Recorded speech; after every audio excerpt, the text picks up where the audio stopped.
Hey guys, Welcome, misfits. Why, hello there. To residents our of hell. residents of hell. To our Skeptic Bible Study episode. A name worth dying for. In this episode, God kills Aaron's sons.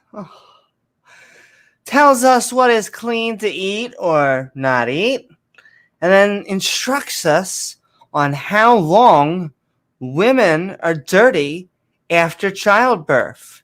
So come join us as we get our Leviticus on. Oh boy, sounds good.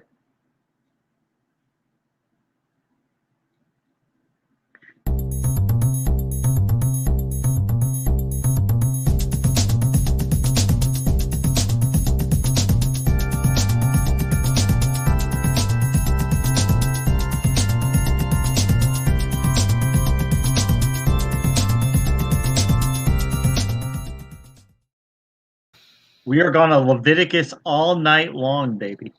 Gonna Leviticus everywhere. All over. I want to thank everyone for joining us out there on the inner tubes. Oh my gosh, they have to pump it right through the tubes? That's amazing. If you're feeling fancy, don't forget to like, follow, or subscribe and hit that all button icon so you can get reminders to see our premieres or join our live streams. More props. More props. Exactly. Do. And with that, I'm going to hand it over to Gilbert so he can explain what we're about to read. Some of you may be new to this abomination of a study. These schmucks begin by reading each episode's chapters along with the annotations on the side for funsies. The hosts are a tiny bit special, so don't mind if they butcher or replace everybody's name with something completely horrible or stupid. However, the gibberish that spews forth from their face holes will still be an attempt at reading this book from cover to cover, which I'm sure has tons of wisdom or an insight on whether we can or cannot put things up our butt. If you have time to waste screaming internet memes at random strangers, then join the Discord. Or scream at them personally at your YouTube, Facebook, and Twitch streams. Finally, don't forget to support these idiots doing more lame shenanigans at Amy Newman's Patreon page. All right, schmucks, back to you. Thanks, Gilbert. And for the record, Gilbert. we didn't start the fire, Amaretto. Sorry about that. We didn't start the fire. Yeah. Okay. And clickety clackety. Thanks, Gilbert. That's right. You can find our Patreon page at patreon.com. Which will give us more props. Amy Newman? Amy Newman, yeah. Oh my gosh. More props? Oh my goodness. I feel like with enough props, we can summon Carrot Top himself. I feel like at midnight, or generally speaking, when it's a full moon, he just roams the country. It just happens. That's how it works. Okie dokie. Maybe we can even buy the Shroud of Turin, the original one from the Catholic Church. The Maybe Shroud of Turin? The Shroud of Turin? Yeah. It's a sad That'd they be a didn't good have prop. 3D printing back then, because we'd be having to deal with. They'd be like, "Look, it's a 3D printed Jesus," or like the casket right there. Gee, how do you explain the Jesus hole right there? Right there, Jesus. and Kenova would be right there to measure the one part down there, so he can tell us exactly how long Jesus Exactly. was.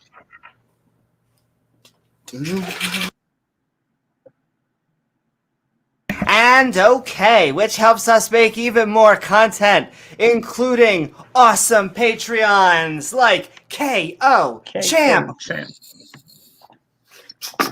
but also Foley as always. Just you gotta.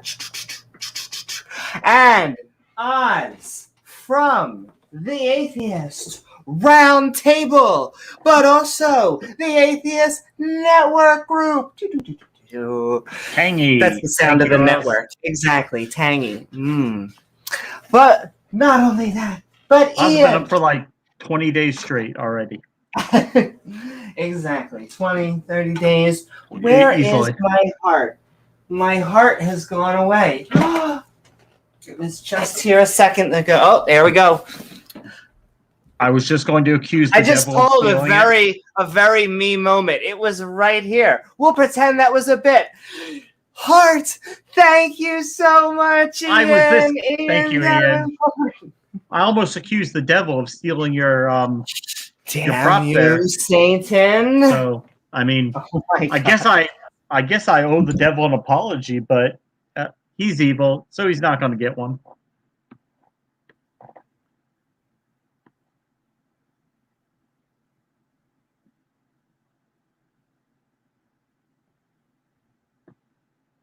A break for the hierarchy of life. The sentient carnivore. Exactly. The sentient carnivores sometimes dictate life. Thank you so much, Ian. But also, a grumpy old. There you go. Did they do it to us again? These damn you, FBI. I don't know why the FBI would specifically censor curse words, but let's pretend they would. Hey, Grumpy old. Thank you so much, Grumpy. But also, Diana Smith. Woohoo! Thank you so very much, Diana. And it's 3 princesses worth. But also, and I have a correction. Not a biblical scholar, an archaeologist. Thank you so very much. Pat! Woohoo! Wait, hold on. Because you can have a combo. I should have my little Bible, so that you could do like a combo. So we're looking here. We're looking at the Bible. You can look at multiple things. All right, but also, thank you. And I'm trying out a whole bunch of new stuff. Thank you so much, Dale Pastel. Thank you so very much, Dale. And thank you so very much, Dave Gar. Woohoo! Dave Gar this in is the my house. brain blush. Woohoo! Thank you, with many neurons. So thank you so very much, Dave Gar. And finally, thank you so very much, Scott Duke. El Duque. Woohoo! Thank you so very much, Scott. Like I said, I will slowly but surely become Carrot Top. Hi, baby. We all see that red hair under there. You're not hiding it very well. That was funny what Will was talking about the other night. I feel bad, but that was a good joke. He's like, he gets treated like a ginger, even though he's not. Okay, he's like a were-ginger. During live streams, I try to greet everyone and read funny comments, but if you'd like your specific thought bubbles read on screen, feel free to tag me in chat at Amy Newman. And with that, let's explain the annotation categories and then get our biblical study started. Woohoo! Let's do it. Before we begin, I'm going to start by going over the specific Bible we'll be reading, along with some helpful category marks. Categories, you say? Why, yes, I do. You see, we're going to be reading from the Skeptic's Annotated Bible, an entire King James Bible lovingly fawned over by a skeptic who decided he would add his own notations. These are little flagpoles of sanity put in use to remind us that, hey, maybe slavery is evil, including categories like absurdity, injustice, and cruelty, but also a good amount of intolerance, contradictions, and conflicts with science or history. That doesn't mean it's not packed full of misogyny, false prophecy, and some questionable biblical family values. Now, we won't skip the good parts that the Bible has, only that these passages seem far fewer in number than any priest or pastor seems to suggest. So without further ado, won't you come join the Skeptic crew?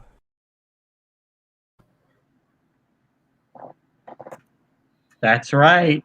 Woo-hoo! It's the time we've been waiting for. Our exclusive Bible study. It's only moments away. Bible study. But first, some more dancing with Exactly. John Maddox. Yay! And with that, welcome everyone to our Bible study.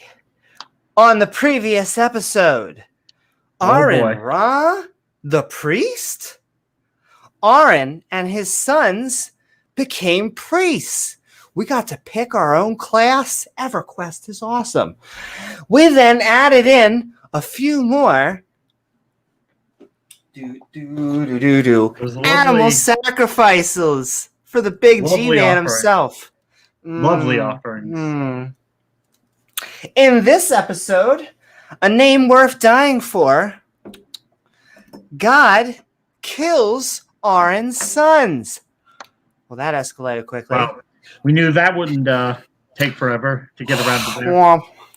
Tells us what is clean to eat or not eat, and then instructs us on how long women are dirty after childbirth. Aren't they always dirty, though, according to the Bible? Well, they're property, I think, right? So property's probably always dirty. That damn property. You got to clean it off. You got to wash your car every once in a while, I mean. Exactly. And so with that, how are you tonight, James? And are you ready to get your Leviticus on? I am. I've been waiting on pins and needles all day for this, so I am super pumped for this. Woohoo! And the name of this episode is very specific. We have not... What? I just noticed... Doop. There we go. That makes a little bit more sense. And the name of this episode is very specific because, well, until this point, Aaron's sons really haven't had names. And we've been kind of joking about it, just like the Pharaoh. Yeah. Mm-hmm. I mean, all the dukes had names, right? Exactly. You would think with all the dukes and all Moses and Noah and all these cool people, you would think they'd get names. Well, ladies and gentlemen, they do. I'm sure Aaron Ra would have given his kids names. It only makes sense. Exactly. And I feel like once they have names, they will say, Papa, thank you. Thank you for the names that you have given us. We will now go out and adventure long and spread and multiply all throughout the land. So I'm feeling good vibes from this episode. Are you ready, James? That's normal. Yeah, that's the normal track of life. Yeah, let's do it. Woo! Woo-hoo! And okay, let us see what's on the menu. We are starting off. We are reading Leviticus chapter 10. God burns Aaron's sons to death. We always like 5 to start off. So, of course, as the name implies, there might be a touch or two of violence. I think we could see that one coming, but we could have saw that one coming. Also, that's what she said. If it's a good night. Anyway, moving forward, it's not just violent. We get to have some injustice too. Who doesn't like violent injustice? I mean, if you're going to have violence, it should be against somebody who doesn't deserve to have violence used against them, right? Exactly. There That's you go. the best part. That's we have a great combo. It's like peanut butter and jelly, but then with fluff. Some people We haven't just seen him like in a to go while. there. We haven't seen this guy in a little bit. No. Good Aw. old intolerance. Aw, it's okay, intolerance. You'll be okay. But it's not just violent. It's not just unjust, and it's not just intolerant. What did I say? Unjust, violent, intolerant. It also has some good old biblical family values. Oh, wow. Aw. Like how The to whole sell your family. kids into slavery and how to beat your kids to death. Yay. Go Bible. Exactly. I feel like this once again is going to be a chapter where God shows his true love and kindness for all of humanity. That's what I love about Yahweh. He's very loving. And leaves to no finish question it about off, No question. we haven't about it. had this in a while. I believe. Is this feminism? I actually think this is a good. I'm going to check it. I think this is a good LGBT. Oh. Oh. Yes. Wow. Getting hot, baby. Sounds gay. I'm in. Let's bring it on. Well, All right. you know God is not down for that, Amy. He doesn't like it. Exactly. Now, he's very specific about clothing, but we'll ignore that. He'll be fine. Doesn't like he would gays, though. he would critique your outfit right there. He'd be like, this doesn't match with this, and you should have tried that. You should be wearing a bonnet, and you should have like bells and stones, and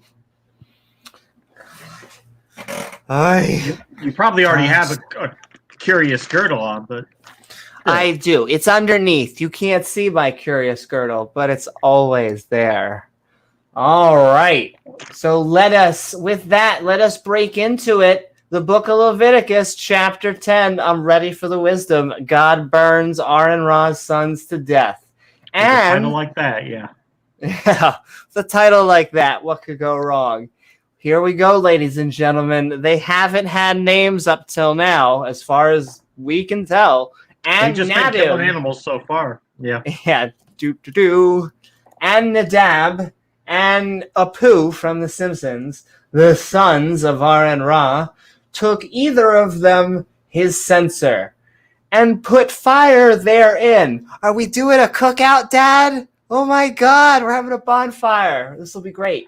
And put incense therein. Oh, Dad's really in touch. We got this. We're going to be having a good time. And offered strange fire before the Lord Bob, which he commanded them not. Ew. Strange fire. Ew. Ew. Ew. It's a yucky fire. It's a yucky fire. Don't do that. And there went out fire from the Lord. So fire is coming out of God right now. I want everyone to know that is pretty. That's a cool visual effect, at least. He's back in burning bush mode. Yeah. And there went out fire from the Lord Bob and devoured them. Holy moly. And they died. This is God's cremation service. Free of charge. I know. Well, actually, no, not free. He does want offerings and sacrifice, but it still is cremation service. Many offerings and sacrifices. And they died before the Lord.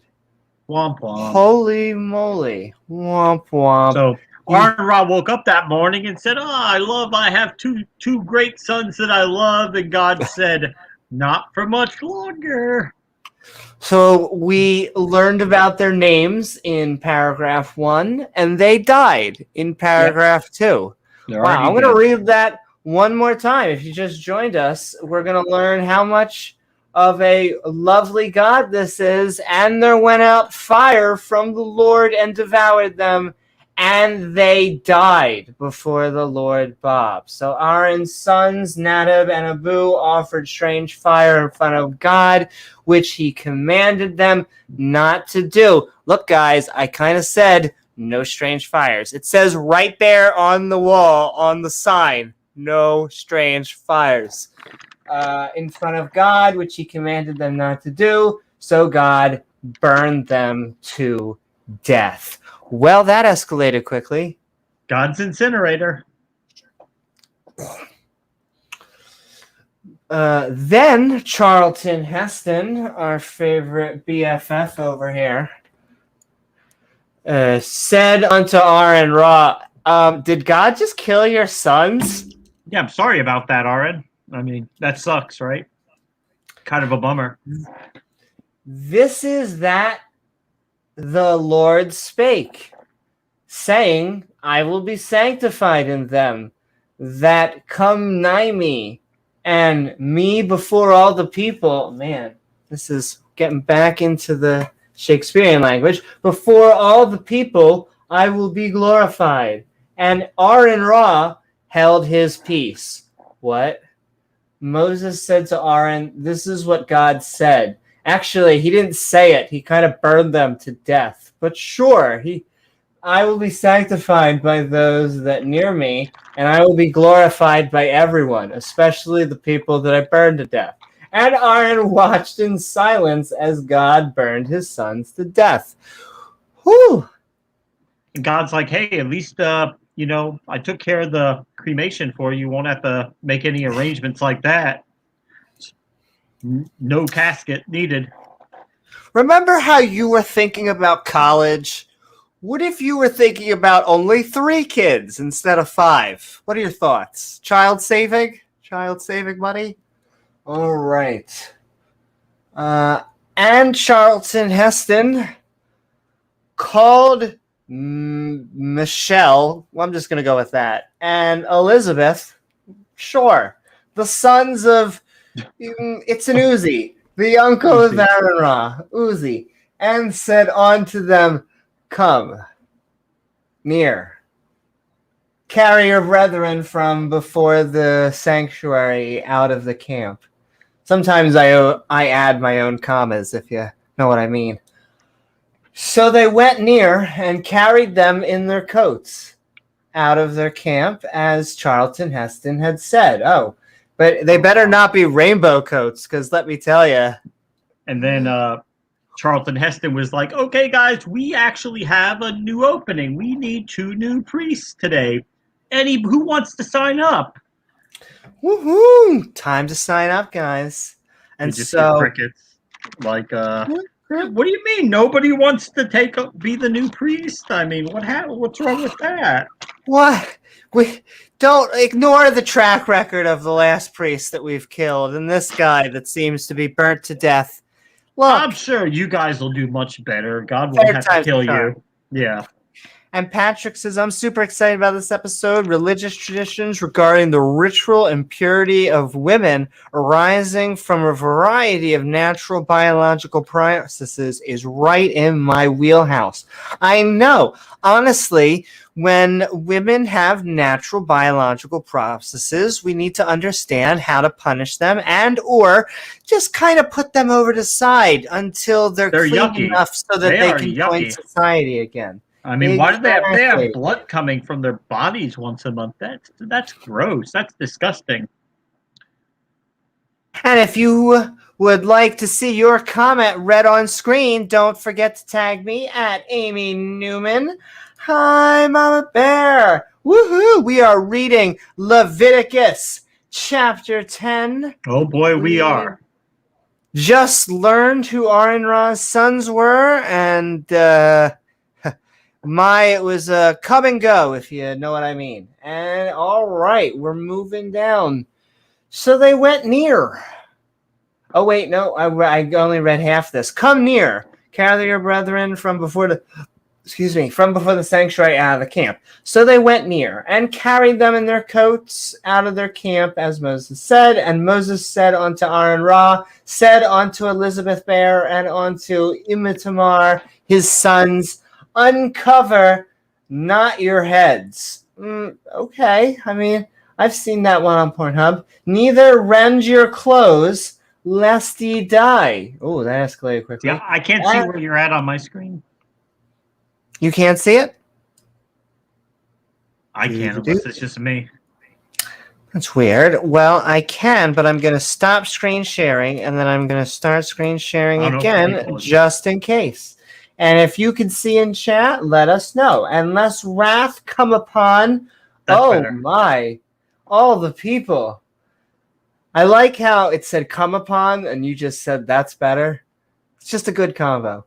Unless wrath come upon all the people. No complaints, ladies and gentlemen. But let your brethren... we just got a little Game of Thrones. Circle jerk. The whole house of Israel Shmishmael bewail, and burning, which the Lord hath kindled. And ye shall not go out from the door of the tabernacle of the congregation. If you don't know what our tabernacle is, it was our portable holy tent that we built chapters ago. Of the congregation, lest ye die. Oh, wow. Pretty serious business, huh? Serial business. For the anointing oil, I know what that's for the Lord is upon you. And they did according to the word of Charlton Heston, because he was kind of posh. So Moses said to... He's the alpha. Moses said to Aaron and his two remaining sons, Elzar and Itmar, don't mourn the death of Nadab and Abu by uncovering your head or tearing your clothes, or God will kill you along with everyone else. Is that not the bad guy of just every horror film? That is like, he just killed your sons, and you're like in the Saw movie, and like the one guy turns to the other and he's like, don't blink or I'll kill you too. Yeah. Oh no, this is God, the creator of the universe. Hey kid, sorry about your brothers that God just incinerated, but don't feel bad about it. Otherwise, he'll burn you too. Yes, in fact, Mama Bear, it was great news. So I'm just gonna look up just for a second. You see, Nadab and Abu, that was their names. I hope you enjoyed it. We only learned two of them because they were burned to death and they are no more. They put a strange fire in front of the Lord. And so God was like, whoa. I like fires, but strange fires? I mean, come on, guys. And so he kind of had not like a 3 strikes you're out policy. He had like, you do the thing I don't like and now you're gone policy. And so we learned their names and now they're gone. Wisdom. All right. So moving along. Say hi to the Pharaoh's baker, and while you're at it, say hi to that guy who I killed for pulling out of his wife a little too soon. Exactly. Don't do that. Exactly. He kills people for such weird reasons. Random things. And then when we bring them up out of context to I imagine mostly Christians, but also Jews that want to defend this and all this, I imagine most of them are like, oh, you silly ape. That is not in the Bible. Tip your fedora a little more. And it's like, no, we're reading it. It's right in the Bible. I don't know what you want us to say. It's right there. All right, whatever. So you know that thing you do every time you and your girlfriend have sex? God killed people for that. I know, exactly. Yeah, what do you want to do? If you can't wear condoms, you can't pull out. Man, This guy has such very fickle, very fickle. Basically, while you're having sex, he's sitting there watching with a clipboard, checking off all the boxes, and if you do anything wrong in that process, yeah. He has a list. He's checking it twice. If you come weirdly, he's killing you now. Okie dokie. God's Pinocchio. instructions to priests. We're moving along into more fun. What a family wholesome chapter. I wonder if they read that chapter in Sunday school. Maybe now it's time for him to tell the people, oh, by the way, no strange fire. No strange. Did we read about a policy about strange fire? I know I'm very forgetful. I don't think so. But I don't remember that commandment. Yeah, no, it's ex post facto. Yeah, I guess they had to learn the hard way. I guess the three other sons have to learn that way. Well, I mean, he killed Sodom and Gomorrah. That was way before he told everybody not to be gay. So, yeah. And see, we don't have anything about slavery yet, so it's kind of been a family wholesome section or so far chapter, if you think about it. All right, moving along. God's instructions to priests, or whatever priests are left. It's a lot of fun. We're moving along into more violence. Do. All right, but not just violence. It's like our peanut butter and chocolate. Injustice. You gotta have that injustice. You gotta have violent injustice. Yeah, baby. And who wants to see violence against people who deserve it or who need violence? Exactly. It's like Peacemaker from Suicide Squad. Good trailer just came out. You should all watch it. And the comics have been around for a while, but I'm a basic bitch. Moving onward. It has fun. Oh, we gotta have a good laugh. You're gonna laugh. You're gonna cry. You're gonna die. Exactly. Has everything. Probably the third part most of all, but you're gonna laugh somewhere in there. And oh my gosh, I think this is the first time we have to do this. Oh my goddess, James, I didn't want to have to do this. Amy, I'm going to go AFK for like 5 minutes. I'll be back. Yeah. That might be best. I don't want to do this. I know that there aren't any contradictions in the Bible. That's what the Bible is known for. Ken Hovind said there's none. None. No, buy my DVD, in fact. But in this specific episode, there may actually be a contradiction in the Bible. I'm going to go with that's probably a misinterpretation by atheists, but we'll have to wait and see. Exactly. It has to be those silly atheists. I mean, the Word of God is not just true, it's super true. Hey, Neil. The 604. And hi, Spooky. Spooky bed hair. And that's right.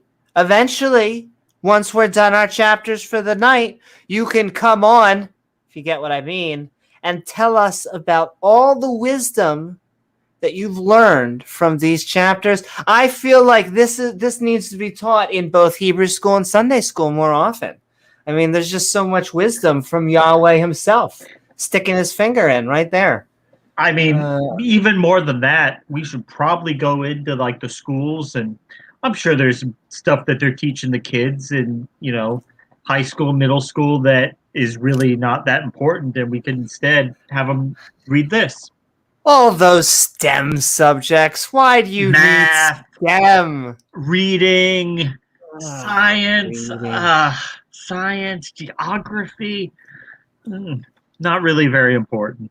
History. Exactly. Besides, the Bible is going to rewrite history anyway. That's right. Right here. This is all right here, the history baby. you need. That's right. If it ain't in here, it's not important. For all those theists that have been telling us that God doesn't like to personally have encounters with people, tell that to Aaron's two sons, because I feel like he very personally had a conversation with them. And that's like having a personal encounter with Bob Larson to do an exorcism on you for $4,000. How's that sound? Okay, that's a good deal. We'll take it. Yeah. We'll take it. You got at least like probably 10 demons in you. I don't know how many I have in me. I don't even want to guess, but Bob will tell me. That's right. Don't forget to send your emojis. Send your emojis. And if you want to see your comment right on screen, YouTube, Facebook, or Twitch, don't forget to hit me up at tag me at Amy Newman. And we are reading Leviticus chapter 10, God's instructions to priests, and the Lord, Bob, who's a Larson. great guy. Bob Larson? Bob Larson, specifically, onto Aaron Ra at the commander level, saying, do not drink wine, nor strong drink. Where's my little science tubey? I don't know where my science tubey is. Well, why don't you want us to drink? Thou nor thy sons with thee, when ye go into the tabernacle, which is kind of the hot place in the desert, apparently, of the congregation, lest ye... What's going to happen, James? What's going to happen? He's going to give them a stern talking to. Exactly, a stern talking to, and then lest ye die. It shall be a statue forever and ever so more, and throughout your generations. But listen, if you can't go drunk into the tabernacle, I don't even know what the point of having a tabernacle would be. I know. At that point, why even build a tabernacle for God? And that ye may put difference between holy and unholy, and between unclean and clean, that ye may teach the children of Israel Shmishmael all the statutes by which the Lord hath spoken. All Unto of them. All of them? That's a lot of statues. That's a lot of statues. By the hand of Moses. Also, we've been reading all these chapters, books worth. Is Moses still just sitting there like, most likely. God. Yes, God. Does he feel like you need to eat, drink, go to the bathroom? Holy moly. Well, I mean, we should probably all only stop praising God long enough to eat, sleep, and breathe, but... That's true. It's true. All right. We're separating the unclean from the clean. Always a good thing. We need those... it's got to be good and bad. You're one of us or you're one of those. And if people are not one of you, they're not like you, you should fear them. You should probably hate them. You should probably be planning to kill them. Exactly. Look, we all need a good in-group and out-group, okay? Nothing like it. And that ye may teach the children of Ishmael, okay, all the statutes, which the Lord, Bob, have spoken unto them by the hand of Charlton Heston himself, once again, who's kind of posh. And Charlton Heston spoke to Aaron Ra and was like, ooh, sorry about God killing your sons. JK. And onto Elzanar and onto Ithmanar, his sons that were left. Oh, look, we get more sons. And I like how it puts that sentence. I like how the Bible doesn't even mince words. The Bible's like, yeah, the sons that are left, bitches, because those ones up there. Don't you remember in the previous paragraph, they said that Aaron Ra had to tell his other two sons not to mourn for their brothers, or they would also be killed. Honestly, you can't mourn for anybody. If you turn back in Sodom and Gomorrah, you turn into salt. If you have each son here died, can't turn for them. And now God is like turning back and like, all right, who's left? Let's talk to you guys. And Go Moses spake ahead. unto Aaron. Oh, hold on. You triggered. I know. I did it. Oh, I got two choices here, really. I feel like this is the classic. We could go Make My Day. I feel like this is the funnier. you can go make my day. So, all right. And with that, serious business. I'm so sorry. God just got done taking care of business, if you know what I mean. And I mean killing people. And Charlton Heston's back on Tar and Raw. Helpless people. Yeah, exactly. And he's like, I bet I got your attention now, huh, bitch? And on to Elzenar and on to Elmathar, his sons that were left. Just want to keep on pointing that out. Take the meat offering. Oh boy, now you got my attention. That remaineth of the offerings of the Lord, Bob, made by the fire, and eat it without leaven. Because if you leaven that bread, you're going to be like those other brothers back there. That's why I was the so altar. excited last chapter to see the one time we were told that we could have leavened bread last chapter. That was amazing. I know. It was like a single sentence. I think it had to be a typo because everything so far has been unleavened bread. Everything. Exactly. Can't have that leavened bread. Unleavened cake. Without leaven. Unleavened cake. I know, it was cake. What a great Unleavened time. cake even, yeah. What a great birthday cake. You know, a little cracker with frosting on top. Little crack. Without leaven, besides the altar, for it is most holy. And ye shall eat it in the holy place. You get what I mean. Because it is thy due and thy son's due of the sacrifices of the Lord made, Lord Bob, made by the fire, so I am commanded. Okay. Moses said to Aaron and his remaining sons, eat the meat offering without leaven. It is most holy. Eat it in the holy place. You deserve it. That eat it in a what chair. I commanded. Eat it with a dare. Eat it here. Eat it there. Wow. And guess what we get to do? And the wave breast. Woo! And heave shoulder. Oh my goddess. Shall you eat in a clean place? Thou I'm gonna and heave thy for sons. God. I know. For God. Specifically for God, though. No one else. Thy daughters with thee. Oh, nay. And thee by they do. And thy sons do. Which are given out of the sacrifices, because that's kind of my thing. Of peace offerings. Though we're going to call it peace. We're going to put the word peace there. So it'll be fine. It'll be fine. Yeah, it's a peace peaceful offerings. war. You just tell them you're making peace as you kill them. Exactly. Why won't you love me?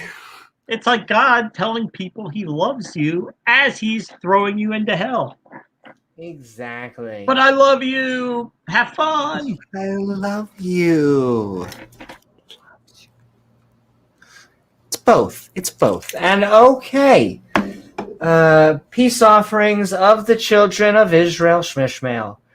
The heave shoulder and the heave breast, for some reason they're being combined. They bring with the offerings made by the fire of the fat, and not a strange fire, just a regular kind, to wave it. Na, na, na, na. Hey, hey, hey. This is a breast for some reason.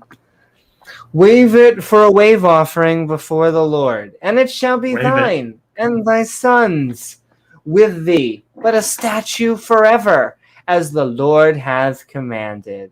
You and your sons and daughters shall eat the wave breast and heave shoulder in a clean place. You deserve it. Wow, he is going like, here you go, guys. I killed your buddies, but you survived. Go on, eat some food. It's a statue forever, as God commanded. Okay. Yeah, then go ahead and get a dustpan, and you can go ahead and collect your brothers over there. Whatever's left of them, a few ashes sitting there on the ground. Fine. And Moses, Charlton Heston, diligently sought the goat. Just going to leave that there for a second. Of the sin offering. And behold, it was burnt, like everything else in this chapter. And he was angry. and Elzar and Ithmalar, the sons of Aaron Ra, the only guys that are left alive. The ones that are left. Wow, they even say it. I make a joke, but then they're like, which were left alive? What the hell is with this book? And What I mean, is with this book? God's like, hey, I only killed half your sons. I didn't kill them all. So, well, I don't know why you're being all pissy about it.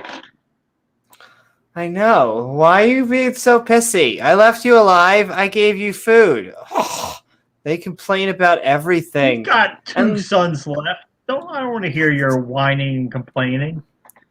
And you don't even need to bury them because their ashes are gone. Fire and all. So, all right. Atheist Mama Bear says this is where we get over the shoulder breast holder. This is where it comes from. Exactly. That's probably, yeah. Which one left alive? Saying, wherefore have ye not eaten the sin offering in the holy place, seeing it is most holy? And God hath given it to you to bear the iniquity of the congregation, to make atonement for them before the Lord. Behold, the blood. Atone for me. Make my atonement. Atone for me, Hathra. Make my atonement. Behold, the blood of it was not brought in within the holy place. Ye should indeed have eaten it in the holy place as I commanded. I feel like the blood pressure is about to be rising. You should. So wait, what? Moses couldn't find the sin offering goat. When he found out that it had been burned, he was angry with Aaron's sons and said, why didn't you eat the sin offering in the holy place, seeing that it was most holy? Oh, man, those sons are going to die. You should have eaten it in the holy place. This boy's about to... These gentlemen are about to be dead. I don't know how old they are. Somebody's just standing by with a dustpan and a broom to sweep them up. You should have been in the holy place. And Aaron said unto Moses, Aaron Ra said before Charlton Heston, behold, this day have they offered their sin offering and they burnt offering before the Lord Bob. And such offerings have befallen me. And if I had eaten the sin offering to the day, it would have been just right. They seem to like really well done food. Should it have been accepted in the sight of the Lord Bob? And when Moses heard that, he was like, okay. He was content. Aaron said to Moses, what if I had eaten the burnt offering? Would it have been accepted by God? And when Moses heard that, he was content. And okay.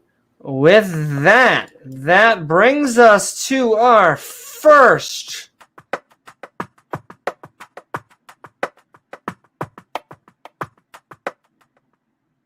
we have just finished up the book of Leviticus, chapter 10.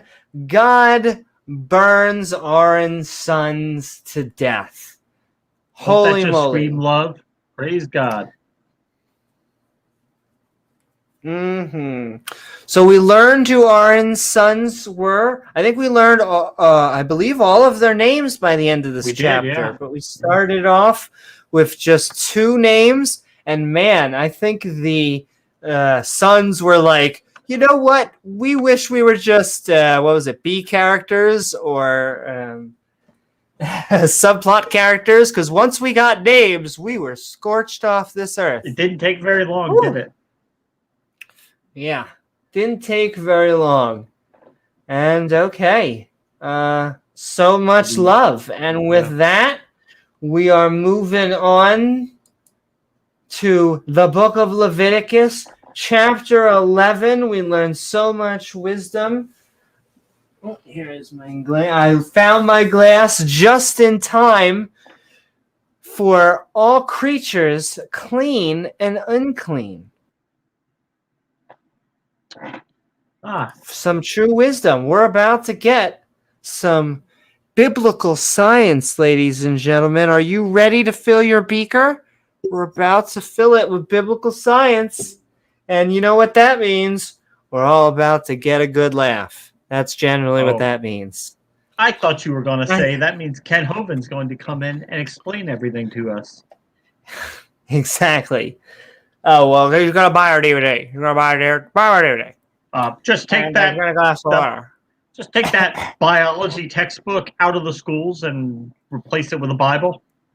That's got everything you need to know in there. If you need to know more than that, you're asking the wrong questions. Exactly. Yeah, that's just religion. You don't want religion in schools. You want creationism, apparently, right? That's okay. That's real science. Real science. And, you know, it's funny. I'm having deja vu, and I hate to do this to you, James, but I think we have to do our first ever biblical, I hate to say it, biblical contradiction. And if this is your first or second or third time joining us, I think you would agree with me that there's never been a contradiction in the Bible. So I don't know how this could be. Craziness. I'm at a loss for words. I am totally bewildered. I am. I mean, but we don't know. Yes. We don't know. We can't know. So, you know, some people are saying, and okay, the book of Leviticus, chapter 11, all creatures clean and unclean, and the Lord spat. You don't have to spray it, Mr. Bob. On to Charlton Heston and to Aaron Ra, getting all that lube, saying unto them, speak unto the children of Israel Shmishmael. Getting real. I forget what that show is. Why don't you have a seat? Saying, these are the beasts which ye shall eat among all the beasts that are on the earth. All of them? That's a little less good. Whatsoever parteth the hoof and is cloven-footed. Oh, we're going into a little bit Pokemon here. Pokemon, but they're real animals, so that's okay. Cloven-footed and cheweth the cud among the breasts. Beasts. Oh, sorry, I got excited. The beasts. That shall ye eat. God said to Moses and Aaron, say these words to the Israelites. These are the beasts that you may eat. He really is just going, you can eat these animals and you cannot. These are so specific. I'm sure he's got a good reason for it, right? He's got a good reason. Whatever parts of the hoof is cloven-footed and chews the cud. Okie dokie, that seems rather specific. Atheist Mama Bear says, did someone say we're going to fill beakers? Strange thing to call them, but I'm on board. Woohoo! You're in. We're in. Strap in, baby. We are balls deep into Leviticus. We're getting there. I wonder how many chapters. It's a good thing you say that. We're just gonna do. Oh, just peer out and see how long we have. 27, which means we're almost halfway through Leviticus. We're over a third of the way through. We're deep. Yeah. We are deep in, baby. All right. Nevertheless, I like how that says it. It makes it sound more like a book. Nevertheless, she persisted. Where's my thing? Nevertheless, she persisted. These shall ye not eat of them that chew of the cud, or of them that divide of the hoof, as the camel, because he cheweth the cud. Is this saying don't eat camels? Yeah. But divideth not the hoof, he is unclean unto you. What? Don't eat animals that don't chew the cud and divide the hoof. Like, because that's kind of like what I want. Why, God? He loves animals that chew the cud, and he likes. Oh, I agree, puppy. I agree. I know it's whack. He said it doesn't even make sense. All right, he was saying he likes to chew things like that rawhide thing. All right, and the coney, because he cheweth the cud, but divideth not the hoof, he is unclean unto you. And that hare, because he cheweth the cud, but divideth not the hoof, he is unclean unto you. Don't eat conies or hares, since they chew. This thing, don't eat rabbits? Don't chew the cud, but don't divide the hoof. They are unclean to you. Once again, definitely not in my Bible study. Woohoo! Hello, Andrew. and neighbors outside screaming, bothering the dog. Aw. And the swine. Oh, here we go. Here's what gets us until we can't eat bacon. You know, it's funny. We make fun of these passages, Oh, and here then comes, but Matt they Pig just makes a started cameo. so much trouble. Why? Oh, sending her love out to Math Pig. But it's just funny. We just, we tease and we joke about making fun of these passages, and it's probably the only way that we can get through them. Nonetheless, they start so much trouble. Like just one or two, like most of the Christians and the Jews just ignore all this stuff. But then, like very specific passages, they're like, no, no, no. It says it. It says it right in the Bible. Don't you see? It says it right there. And it's like, well, okay, calm down. We get it. But it says all this other stuff too. What about this stuff? Well, That's Amy, just the Old Testament. That's the ceremonial law, not the natural law, Amy. You see, the ceremonial laws, those were the ones tied with the sacrificial system. Those are done away with by Jesus because we're not going to make sacrifice anymore, right? Because Jesus was a one-time deal with that. So we don't have to do anything that would tie in with that whole system. But the things that are the natural law, like stealing or sodomy, or I guess wearing clothes with different threads or whatever, that still sticks. Exactly. In fact, that is why Jesus came, Kinky, so that we wouldn't have to do this anymore and follow all those Old Testament rules. So, Yay. what about the 10 Commandments? Well, come on, they're the 10 Commandments. Everyone plays the greatest hits. So the church, most churches would hold Okay. that, like the Sabbath commandment, isn't really in effect anymore. Like the Catholic Church, they would acknowledge that Sabbath is Saturday, but that honestly, that doesn't count anymore. James, how silly would it be if we just took a random day like Saturday and just took that off and just went out and prayed and stuff? That would be silly. Anyway, you want to do Sundays? Sundays? Everyone go with Sundays? Sundays is Okay. better because that's when the church was doing it after Jesus rose from the dead. So it just kind of stuck. It'll be fine. All right. Moving along. We're getting rid of, why you got to do this to me, Bibble? This causes so much trouble. And I wonder if they repeat themselves in the Quran, if they reiterate themselves. I wonder if the Quran is also like, hey, don't eat these animals specifically. Does it just do a callback? Is it just Probably. like, hey, follow the Old Testament stuff? Or are they like very specifically like, no, we're double down and don't eat swine? I mean, I think the rules for kosher and halal are mostly the same, but I do think there are a few differences. But I think they're pretty much very similar. But I do think you guys have Five Guys. We do, yeah. This just makes me want a bacon hot dog right now, so badly.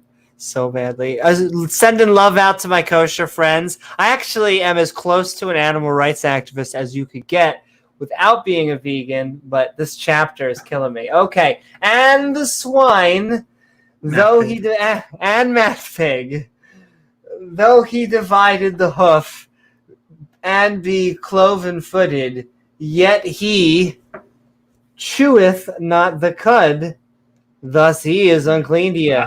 I can testify to that. I've never seen math pig chew cuds, so I mean that's a done deal.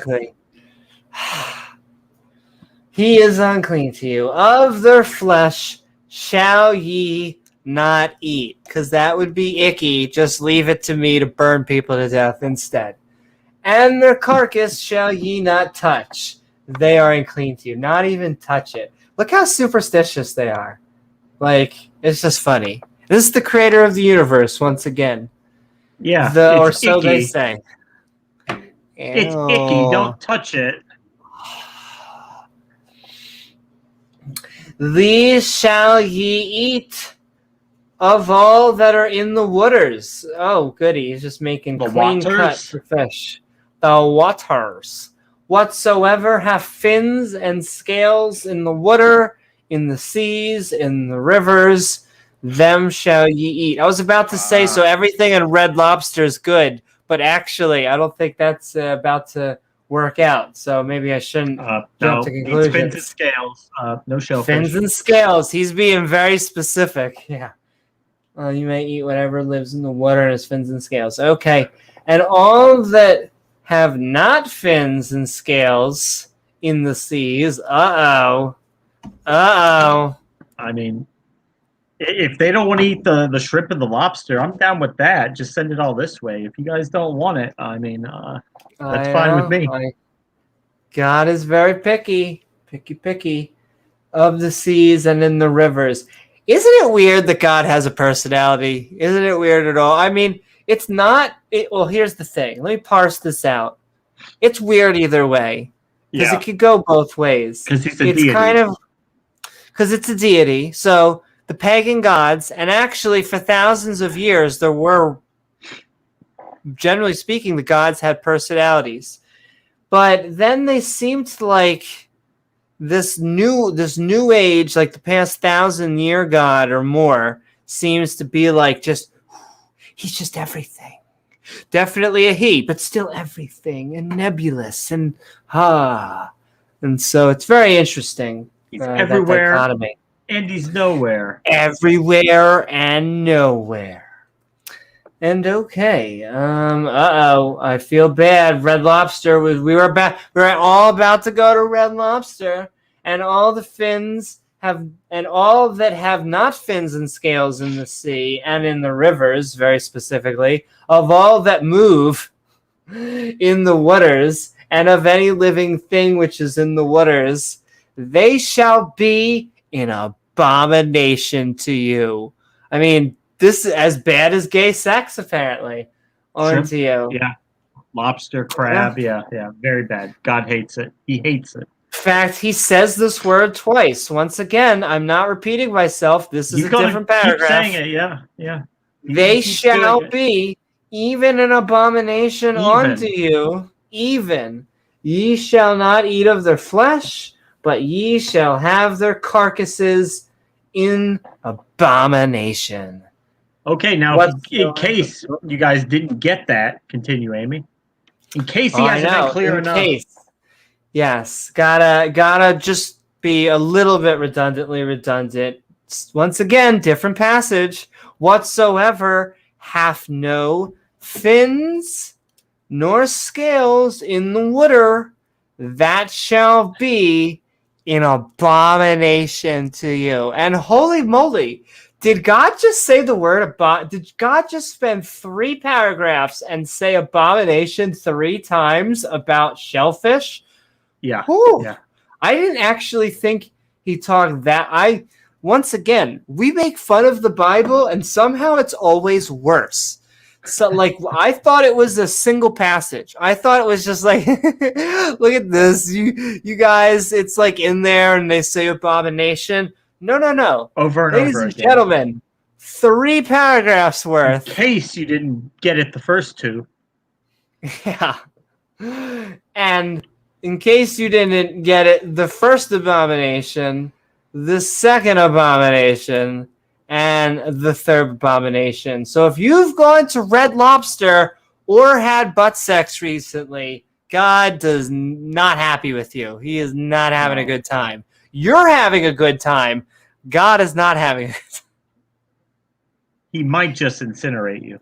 In fact, as a dichotomy, this channel supports both shellfish and butt sex. So, take your pick, ladies and gentlemen. What about both at the same time? Oh, absolutely. Sodomy in Red Lobster? Yes. Like a private party? What the hell? Is he really... Oh, I was going to say, is he really going to say it again? No. He's moving on. He's abominationing. Okay. Amaretto says the whole state of Maryland threw that order out the window. Crabs are love. Crabs are life. That's right, baby. Maryland, that is kind of...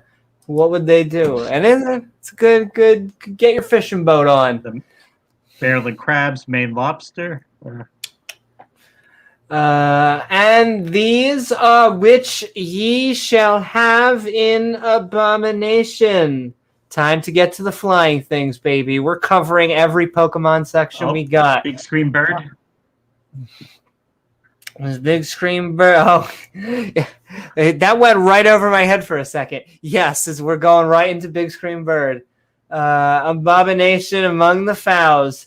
They shall not be eaten. Whoa. I think he would kind of breathe a sigh of relief there that you can't eat big scream bird. But look at how much stuff God is telling you not to eat personally. Like, this just seems weird. It just seems weird. He doesn't like it, therefore nobody can like it. It's his like he's a picky eater. I know there are apologetics that are like, well, there were parasites and blah blah blah. You know, it does. Even in our debate, Smokey's like, but Amy, pork is higher fat than other meats. It's not as healthy as the other meats, so therefore, it makes sense God telling you not to eat it. Well, I'm gonna have I'm gonna have to do that experiment. I'm gonna have to make many. I was gonna say turkey sandwiches, but now I can't even do that. And bacon sandwiches. Turkey clubs, with some bacon. This stream is killing me and killing my stomach more specifically. I know. It really is. It's no matter how much you make the fun of the Bible, somehow it really is always worse. And hi, Doorknob Head. Hey, Doorknob. I like to think of this as Mystery Science Theater for the Bible. Exactly. It is kind of like that. Shout out to Mystery Science Theater. They're making another season. They're doing a comeback. Are they really? I guess. Yeah. And now that you say that, yeah, this kind of is that. That's kind of funny. I kind of love Mystery Science Theater, and yeah, they're bringing it back. That's awesome. Yeah. Okay, we're coughing off the birds. Abomination among the fowls, they shall not be eaten. They are also in abomination, baby. Isn't that a Marvel or DC villain? The eagle and the ossifrage and the osprey. We'll go with that. The following birds. What are you guys saying? I'm just thinking of like God having a picture, like a wanted poster with big screen bird's picture on it with like a cross going through it. Abomination. Abomination. Like the bullocks. Exactly. I can see with the big screen and the tie. A whole field of Sandra Bullocks and big screen birds. Oh no, not all the Sandra Bullocks. The following birds are abominations: the eagle, the ossifrage, the osprey, the vulture, kite, raven, owl, nighthawk.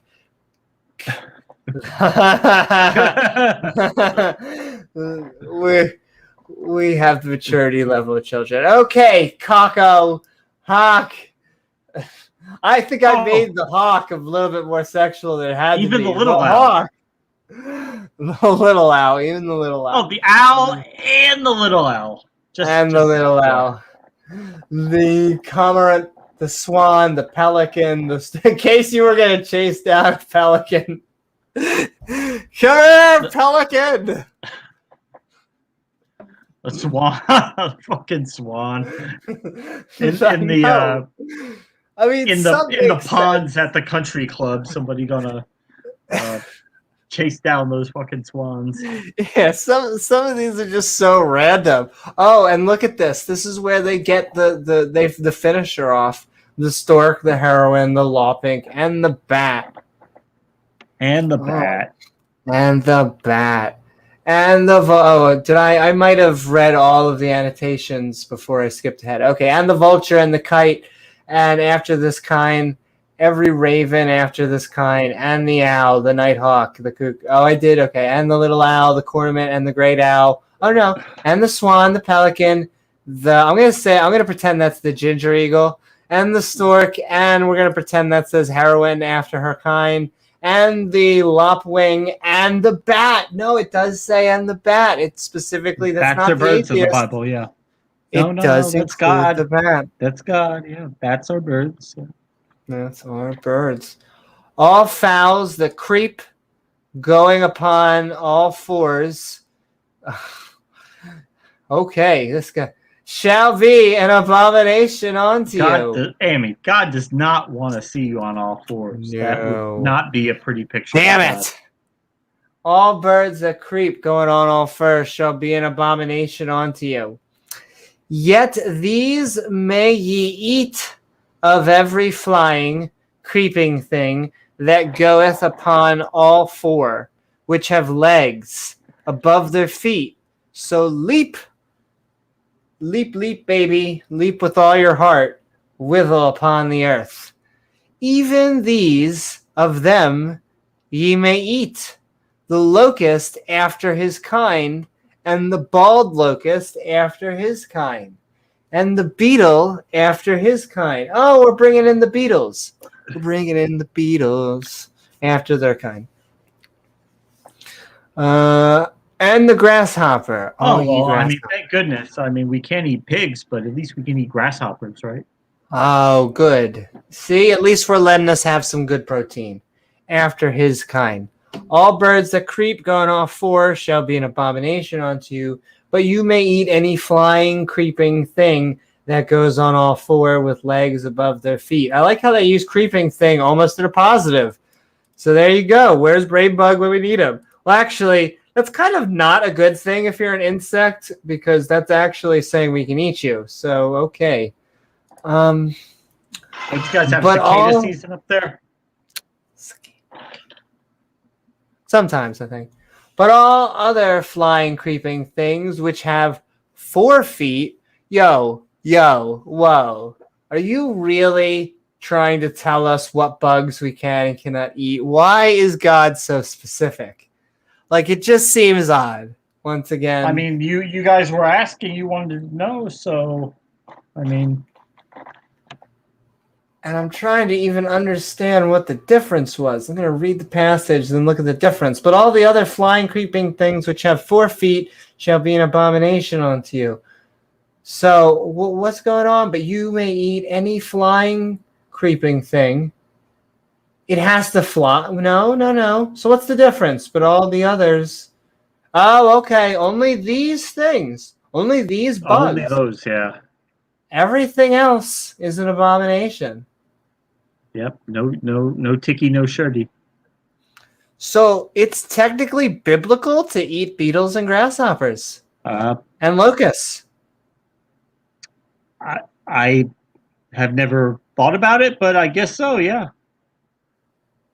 I mean, there you go.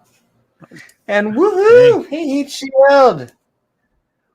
And we'd like to say hi to everybody in chat on YouTube, Facebook, and Twitch. But if you want your specific comment read on screen, feel free to tag me at Amy Newman. Helps me stand out. Or helps the comment stand out, but also helps me. I'm such a prima donna so much. But then I can see it, and then I can read it on She the can't screen. help it. Can't help it, baby. And okay, we are dilly-dallying with bugs. And for these ye shall be unclean, whosoever toucheth the carcass of them shall be unclean until the even. Oh, Oi, oi. okay. Until the So even. we till the even. And whosoever beareth out of the carcass, this reminds me of what is the guy with the chainsaw? Night of the Dead? Night of the Dead? Texas Chainsaw Massacre. Bruce Campbell. Oh yeah, the Army of Darkness. Army of Darkness. Just so Yeah. much carcasses. Reminds me of that talk. Carcass, where did I lose? We're on 27. Are we I think the 26. 26. Oh no, The no. carcasses I of think the, you're right. I think you're it's so 26, it's just so interesting. We don't want to miss any beat. And who whatsoever goeth upon his paws among all manner of beasts that go on all four, those are unclean unto you. Whoso toucheth their carcass shall be unclean unto the even. And unto the even. All right. Okay, that makes unto sense. the even. And he that beareth the carcass of them shall wash his clothes and be unclean until the even. They are unclean unto you. Until you wash what? it. But all other four-footed, flying, creeping things shall be an abomination to you. Whatsoever touches the purple people eater, whoever touches the carcass of a dead unclean thing is unclean until the evening. Well, thanks, I guess. What about if you have sex with the carcass? Would you also be unclean? Oh my, yes. I know that would probably qualify as touching, but he didn't specify. He's being so specific.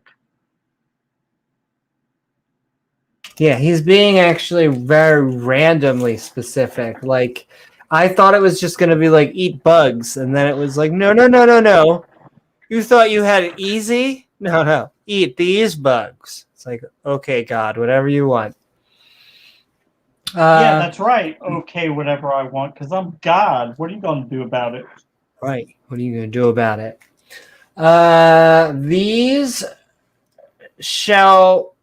These also shall be unclean unto you among the creeping things that creepeth upon the earth, the weasel and the mouse and the tortoise after his kind. This is where they get this kind nonsense from, the creationist. Yeah. And the ferret and the cha, and the lizard and the snail and the mole. These are unclean to you. Yay. All that creep, whosoever, don't touch them. Oh my. When they be dead, shall be unclean until the even. Weasels, mice, tortoises, ferrets, chameleons, lizards, snail, moles are also unclean creeping things. God does not like ferrets. Hates them. No ferret. He had a pet ferret once. It bit him, and yeah, he's never liked them after that.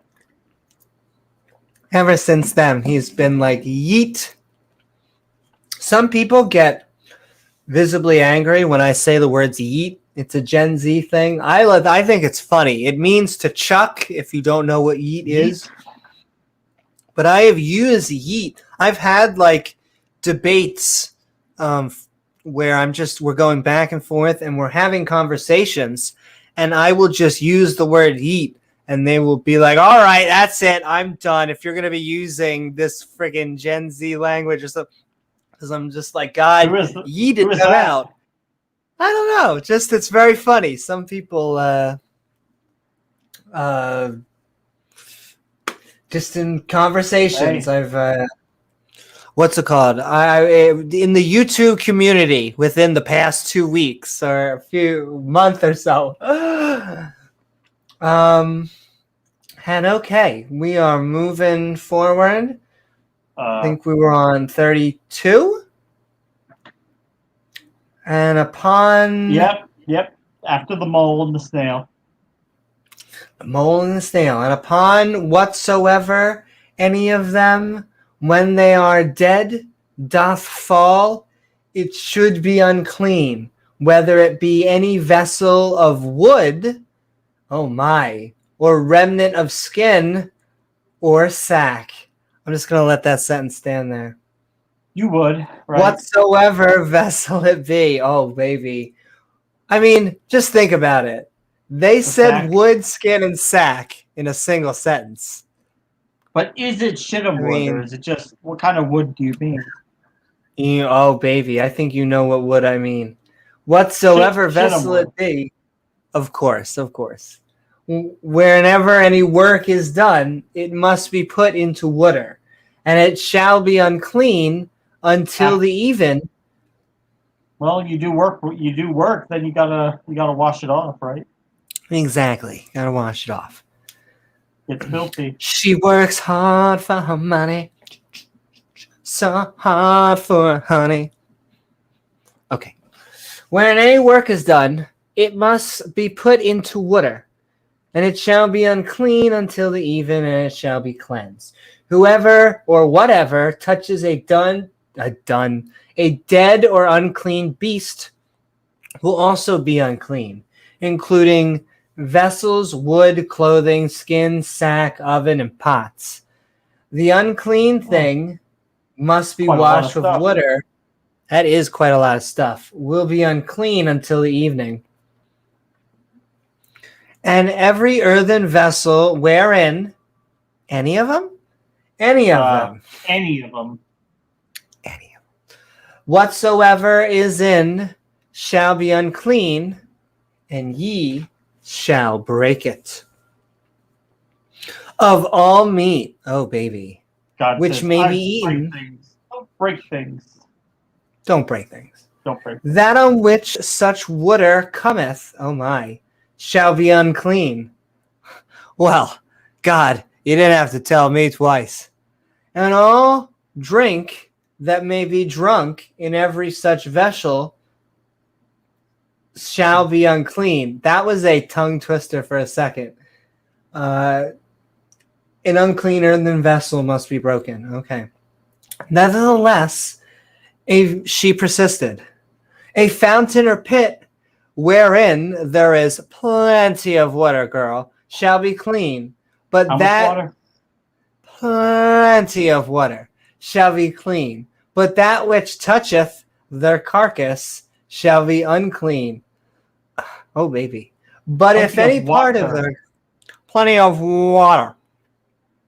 But if any part of the carcass fall upon any sowing seed, we were just talking about that, which is to be sown, it shall be clean. But if any water to be put upon the seed, oh my, and any part of the carcasses fall therein, it shall be unclean unto you. Oh no, not unclean. Oh, not unto me. And if any beast of which ye may eat die, he that toucheth the carcass shall be unclean until the even. But why? And he that eateth the carcass of it shall wash his clothes. Please wash your clothes. And be unclean. I know. Until the even. He also that beareth the carcass of it shall wash his clothes, and be unclean unto the even. If you touch the body of a beast that dies of natural causes, then you will be unclean unto the evening. And if you eat its carcass, you must wash your clothes and be unclean until the evening. Once again, this is just superstitious practices. Like, there will be Jews out there, or Christians, or whoever, who will be like, well, these are good practices, and you should be clean, and blah, blah, blah, blah. They were not doing this for germs. They were doing this to please God. Yeah, they didn't know about germs. Yeah. And every creeping thing that creepeth upon the earth shall be, what's it? It's his new favorite word, James. Shall be An abomination. Clean. It's No, it's not. clean. It's clean. No, it's clean. It'll be fine. I love using that word. Sometimes against that. Like degenerate and abomination. Just has a great word to it. It shall not be eaten. When they call you an abomination. Yeah, well, exactly. And so I like using that against whatsoever. Because let me tell you, there are degenerate atheists out there, but there are I was gonna make some atheists about let's just say we love everybody. Just keep praising God. I'm gonna take a drink. Praising God. We love our theist channels, and they do such wonderful content. Some of them. Actually, some of them do. Sending love out to hello, thank you, phone. Sending love out to like Meaning Forge and Brute Facts podcast and Will does the thing with sports, so sending a shout out to sports.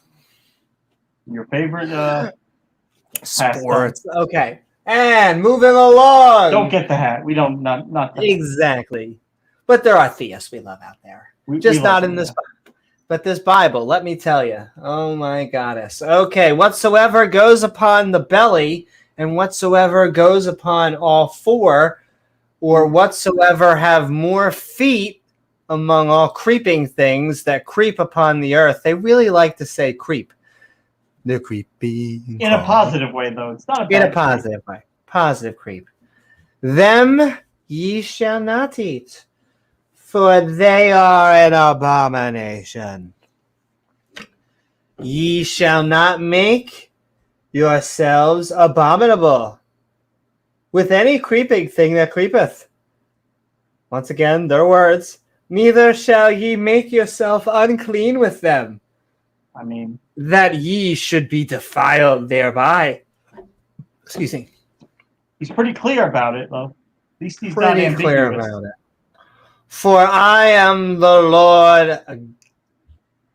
I am the Lord Bob, your God. Ye shall therefore sanctify yourselves. Forgot about that for a second. Thank you, God. What he's saying is break down and sanctify yourself. At least he's not always telling us that the Lord God who brought you out of the land of Egypt, like he was doing for a few chapters. Like, yes, exactly. God, we remember. That was like 2 days ago. God. We remember, God. Get it. Thank you, fam. Okie dokie. Creepeth upon the earth. For I am the Lord, bringeth you up out of the land of Egypt, out of the land of New York. We forgot about that. When he's specific. Yeah. Mm-hmm. To be your God.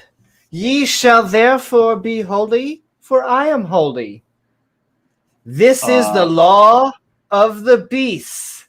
Is that kind of like a video game?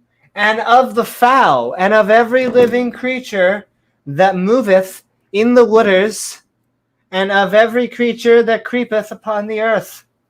Okay. To make a difference between the unclean and the clean, and between the beast that may be eaten and the beast that may be not eaten. Very important distinction, right, God? Very important distinction. I mean, we gotta have rules to kill people for breaking them, right? We gotta have rules for killing people, exactly. And okay, so what did you think, James? We just got done reading the book of Leviticus, chapter 11. We just went over. It was a doozy one. This was one of the longer ones.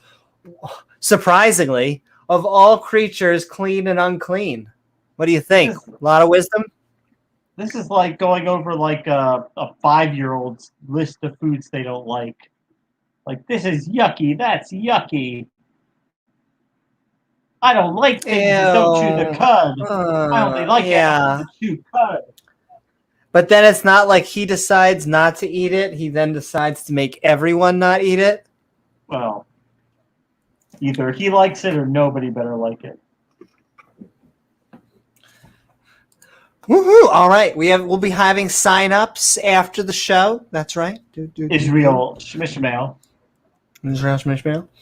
And okay, with that, then we will be reading our final chapter of the night. It is a shorter chapter, but a fun one, because there's nothing like pointing out that, women are unclean and stuff, as the Bible likes to do. And so we are moving on to the book of Leviticus. Chapter 12. Oh, and as Patrick says, we get some genital mutilation, as this chapter should be called. Girl blood is yucky. the yuckiest possible blood. And let me tell you, we have some fun up on the menu. It is a good buffet to end us for the night, purifying women and circumcising boys. More feminism, ladies and gentlemen. How can you go wrong? We can do it. And by do it, I mean the Bible is going to make women property. We can do it. And by I had such a better one. Hold on, we're gonna go again. We can do it, and by we can do it, the Bible means make me a sandwich. There we go. Had it. That was stronger.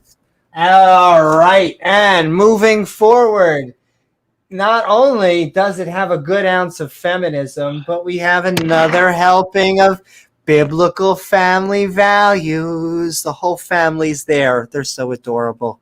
All right. And of course, while we're having all this, you got to remember to laugh. Laugh, have a good time. The Bible's so fun. Do you know why the Bible's fun? Because we have another good helping of violence. Oh, we had to sneak that in there at the end, Exactly. You got to sneak a little violence in. And oh my gosh, I hate to have a double helping of deja vu, but I think we need to start a new section, James. I don't know if I've ever said this to you, but the Bible doesn't have contradictions. Did you know that? Which is good. Not yet. Not yet. Until, oh my goodness. I hate to do it to you. I hate to, but I think this section actually has a biblical contradiction. Oh, you know what's coming, Amy. Oh, baby. Do it to me, baby. Sell me a quality muffler at a reasonable price. Oh, I'm ready for it. My body is ready. It's coming, baby. All right. And with that, we move into the book of Leviticus, chapter 12. Purifying women and circumcising boys. Yay. Doesn't that sound like a good time? Or as some of the people in chat may call it, chapter ew. Purify women and circumcising boys. That sounds like a great Friday night with God. I know. Gosh, you got to honestly. It doesn't matter that it comes naturally. Also, that's what she says. And that these are just part of being a woman. And it's just a natural process. The important thing is... It's yucky. Exactly. It's yucky. All right? Especially a male god. I mean, come on. If it was a female god, but come on.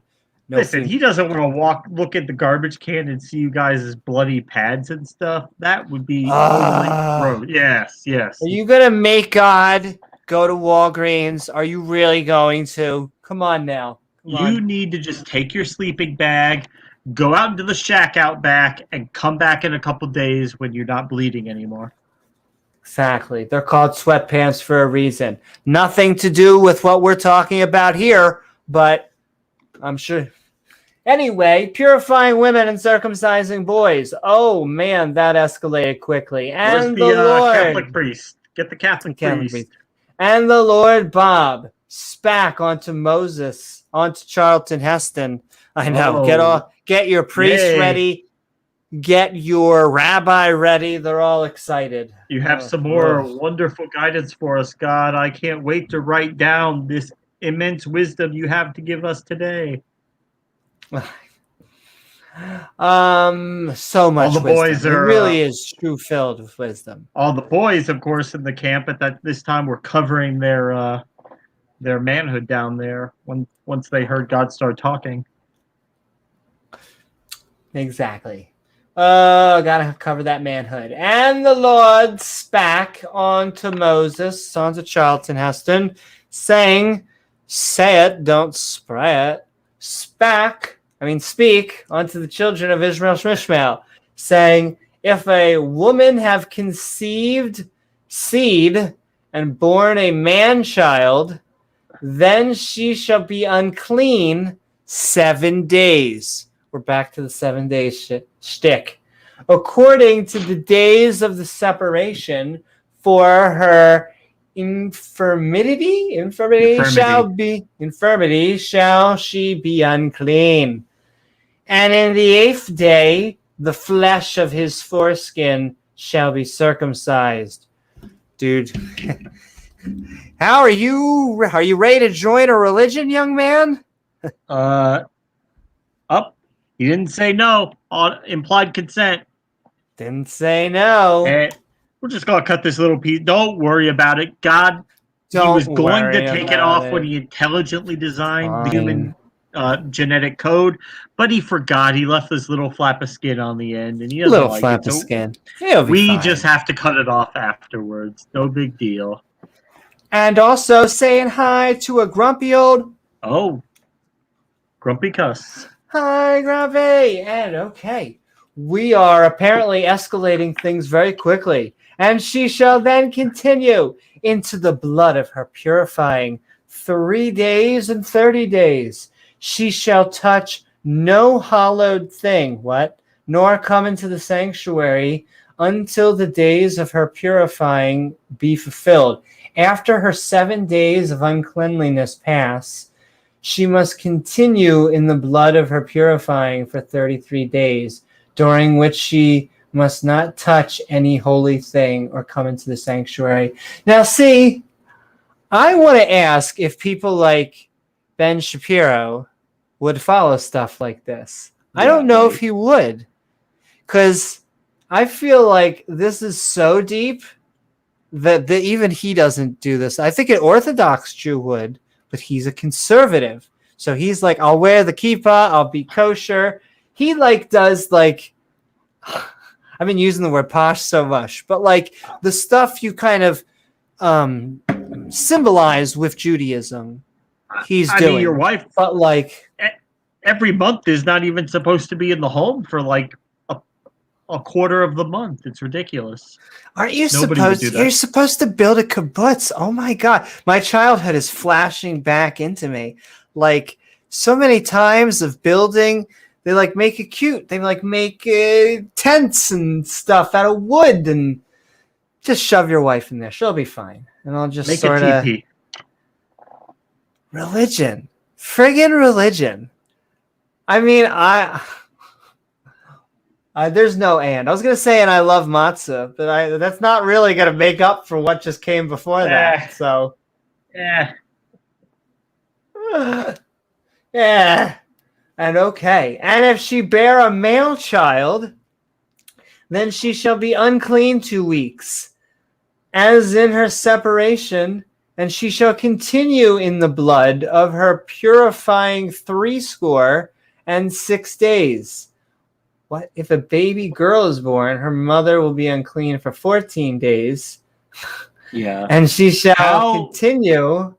How they've ever justified that, I don't know, because they're the apologetic would be well, yeah, I mean, giving birth, it's a bloody thing. There can be medical complications, but the distinction between whether a woman gives birth to a boy or a girl, there's no rectifying that. That's just ridiculous. Seems arbitrary. Yeah. Yeah, it's arbitrary. It's pointless. And when the days of purifying, and actually, so we have 3 passages left. So with 3 passages left, I am going to actually send the link into chat. We're not going to switch until we finish the passages, but I am going to send the link into chat. So if you are on YouTube, Facebook, or Twitch, or any other podcasting out there, I don't know if we're on anywhere else. I don't think so. But you could come join us because I am sending the link into chat into the interwebs, Baduma, and we'll go in order. First come, first serve. But with that, the link is in chat, and we'll move on to the final 3 passages of the night. Oh, baby, I know. I'm sorry.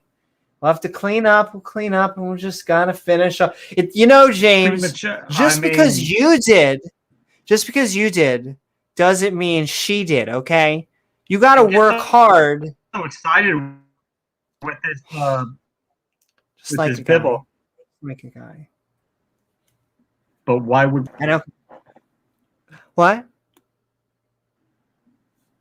I heard like a Bible. Like a Bible, touch for the very first time. And okay, Leviticus chapter 12, passage 6, and when the days of her purifying are fulfilled for a son or for a daughter, she shall bring a lamb. This is not going to go well for the lamb of the first year for a burnt offering, and a young pigeon, or prince singing like a dove, specifically for a sin offering, onto the door of the tabernacle of the congregation, onto the priest, who shall offer it before the Lord and make it an atonement for her, and she shall be cleansed from the issue of her blood.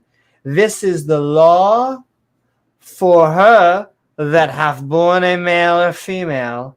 And if she shall not bring a lamb, then she shall bring 2 turtles or 2 pigeons, the one for the burnt offering, 2 turtles. I don't know why. And the other for a sin offering, and the priest shall make an atonement for her, and she shall be clean. And so after a Mother's Day of purifying are over, she must sacrifice a first-year lamb for a burnt offering and a young pigeon for a sin offering. A priest will offer her sacrifices in front of God, because apparently he's a first-person character still, and she will be cleansed from the issue of her blood. Why was it an issue in the first place? We don't know. Thanks, Bible. Issue of her blood. If God the mother isn't able, when you get to heaven. Exactly. He'll explain it later. If the mother isn't able to bring a lamb, she can bring 2 doves or pigeons. The priest will make an atonement for her, and she will be clean. I mean, if I was going to the restaurant and I ordered lamb chops, and they said, "I'm sorry, we're all out of lamb, but here's 2 doves." No, I'm gonna pass. Yeah, I think I'm gonna pass. I'll pass on the doves. All I can think now is not only specifically Prince with a dove, but specifically not the Looney Tunes, the Animaniacs version of Prince with doves for whatever reason. And okay, with that, we're going to go into our chapters. We're gonna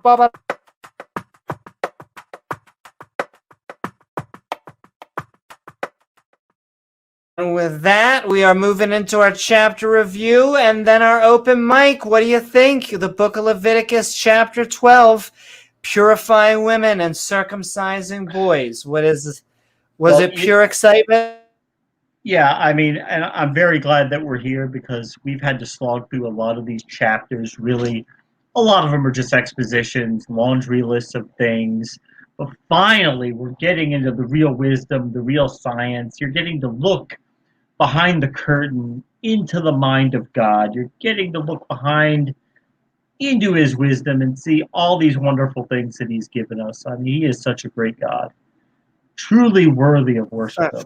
Truly, truly worthy of worship. Was this the first time? Was this the first time we Was it the first time we were circumcising boys, or was that before? This No, feels so random.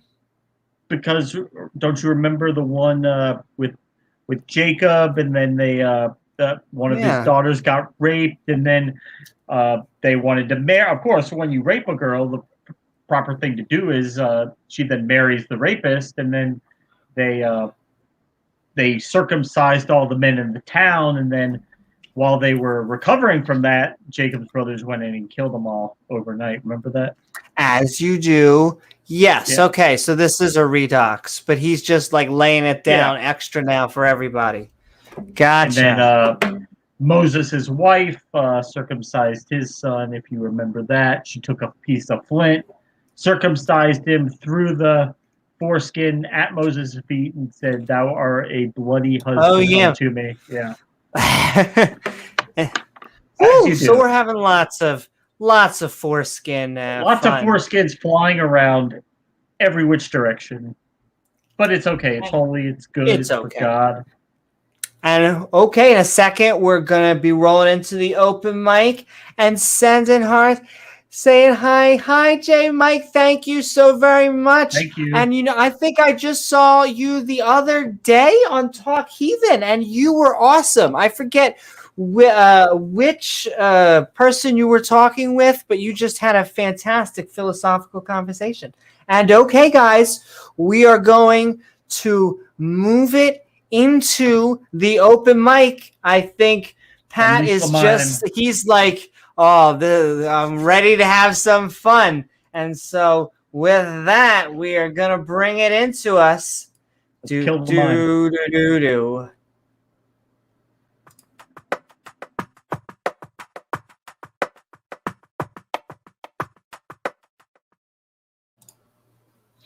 Pat, we have been Skeptic Bible studying.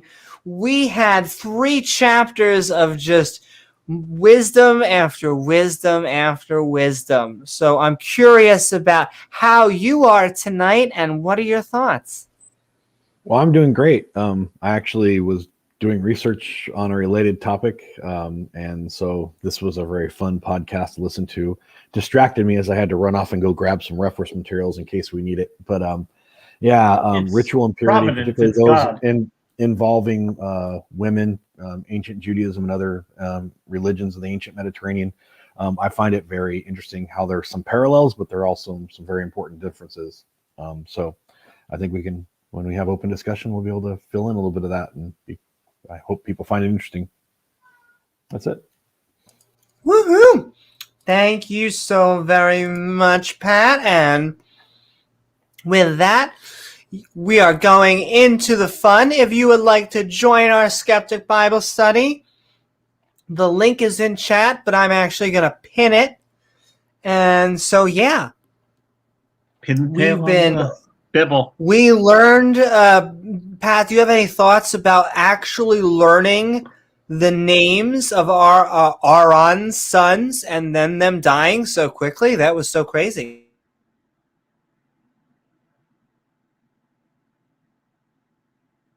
And if not, James, what do you think? It was great. I mean, we've been saying for at least the past 3 Bible studies that, isn't it funny that they mention his sons all the time, making their uniforms, getting their garments ready, getting them these nice little cute bonnets and their girdles, but we don't even know what their name is. So finally, God decides to tell us, okay, all right, I'll tell you their names, but don't get too accustomed to saying it because they're dead. Boom. Boom. Yeah, they're dead. So, yeah. Yeah, and it's so we've been making joke after joke. I think it started really with Pharaoh. We went through 3 Pharaohs worths of people without names, and they're kings. So you'd think they'd be important people. Right, you would think, yeah, that way that we would be able to know very easily what time period the Bible's referring to, what was going on at the time in the world. And it should all make sense, right? This is real history. It should all add up, right? Absolutely, Yeah, because it's an why would they infallible be book. vague on it? Yeah, I don't know. And so, Pat, what are your thoughts about this whole getting names and then suddenly dying thing? I just think it's a literary style, right? It's whether or not.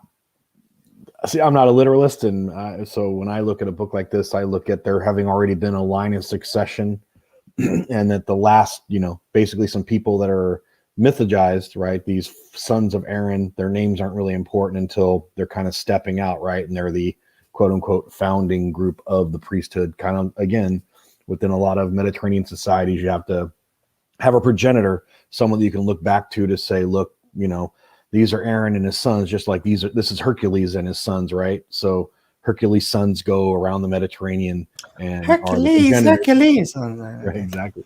Go throughout the Mediterranean and found, city-states and various Greek cities, and again, Hercules because it's the most common, but Heracles from how.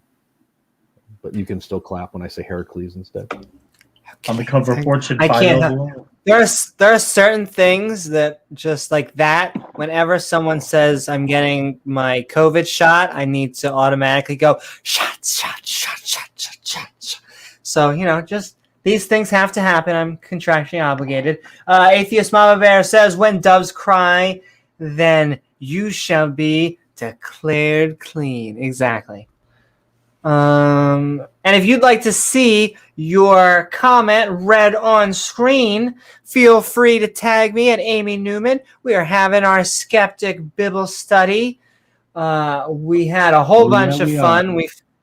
How about bats being birds? Anybody have any thoughts on that? Yeah, I mean it's nice that we get every once in a while the Bible gives us a nice biology lesson just to remind us that, hey, listen, these secular biologists, they don't know what they're talking about. They're amateurs. God is the pro. Bats are birds, whales are fish. It's simple.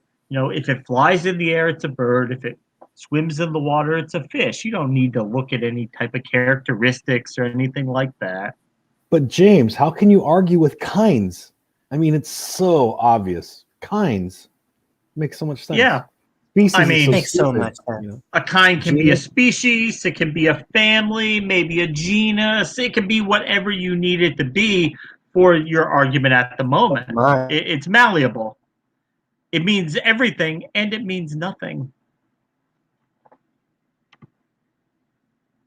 Yeah, well, I think someone once asked Kent Hovind, what is the difference between trying to remember the exact animal, but what's are humans and apes the same kind? And if not, where is that cutoff? It is if you take a fossil record and you take a bunch of different fossils and you ask a bunch of creationists, you'll always seem to get humans over here, you'll get some ape ones over here, and then they'll all disagree about a good collection over there. It'll just naturally. I mean, look, God made humans are God's masterpiece. We're made in his image. We're the height of his creation, his creative abilities. We are the most amazing creatures that he's ever made. But then he decided, well, I'm going to make a creature that looks like 95% like them, but it's going to be a little different. So it'll be not quite human, but sort of human. They'll look a little like humans. What is the explanation for that? Why would the other apes look so darn like us? What the hell?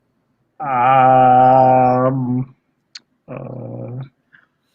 Bye, my day. I got nothing for you there, Amy. I got nothing for you. Maybe they were created by the devil to make people to confuse people, to make people believe in evolution. I have heard at one point an apologist say that Yeah, you're that since thinking. God hates pigs so much that maybe they were created by the devil, maybe they weren't an original creation, maybe the devil created pigs as like a mockery of God's creation of man, because anatomically pigs and humans do share a lot of interesting features. In fact, a lot of times they use pigs because they are in a lot of ways similar to humans, not looking at them the way they are, but on the inside there are some similarities. Yeah. And pigs are so smart, so makes me They sad. are smart they're, animals, yeah. There's nothing unclean about them. They're not, any more unclean than any other animal. In fact, they may be less clean or more clean because they don't sweat. Pigs do not sweat. Now, if they roll around in mud, they will have bacteria on them. But if they are not rolling around in mud, they do not have sweat glands. So. This is still reminding me of the very interesting conversation in Pulp Fiction between Samuel L. Jackson and John Travolta about whether or not Samuel L. Jackson's character eats swine and why he doesn't eat swine. Because a pig's a filthy animal, but so's a dog. But a dog has personality, and personality goes a long way. So if a pig had personality, thus it would cease to be a filthy animal. They do, though. They do have But I was going to say, I bet if we I'm just knew quoting the the pig. movie. Yeah. No, I love Pulp Fiction. Trying to think. How about the bugs? Eating bugs, what bugs you can eat and what bugs you can't eat? That was a little surprising to me. That was new to me because I had always thought that most of the insects were unclean. I hadn't read this in a long time, that apparently grasshoppers and locusts are clean. Who knew? Who knew? Well, when poor people need to eat during famines, you need to have some type of food source for them to eat that's not unclean, right? And so I agree. I would say like a third of the world actually does eat insects. So I don't want to sit here and be like, ooh, insects, you little thing. It's just standpoint, but yeah. In fact, I kind of want to use it against itself because it's generally the biblical Western whatever that's like, ooh, insects. But then it's like the book says it right there. To be fair, Amy, do you eat ketchup? I do. Then you eat bugs. Are you about to run? Oh, well, don't. Well, but see, I'm not against. Yeah. I know what you mean, but I am not. It's just I constantly like to point out. I guess the hypocrisy. It's not quite direct hypocrisy here, but like the Christians also be, or I guess Jews have talking like.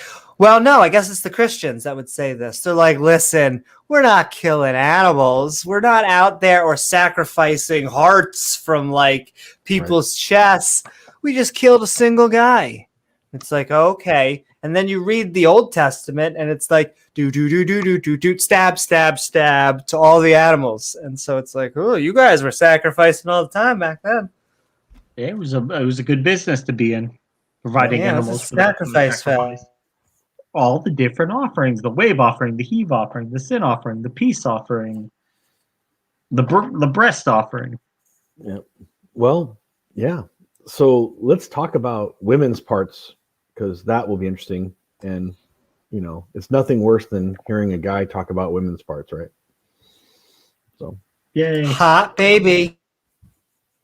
Well, as I hit my camera. What you got? We should draft someone from the audience. I say we make Amaretto join the live stream. Amaretto. That's true, Amaretto. Who else is in the chat? The atheist mama bear. Exactly. Any other women in the chat?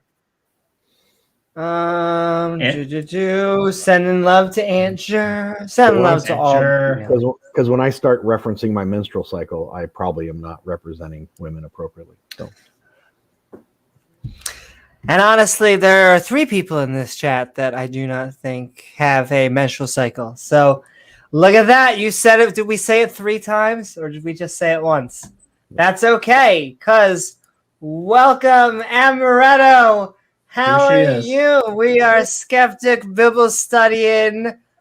How are you tonight? And what are your thoughts about the 3 chapters or anything we've been talking about?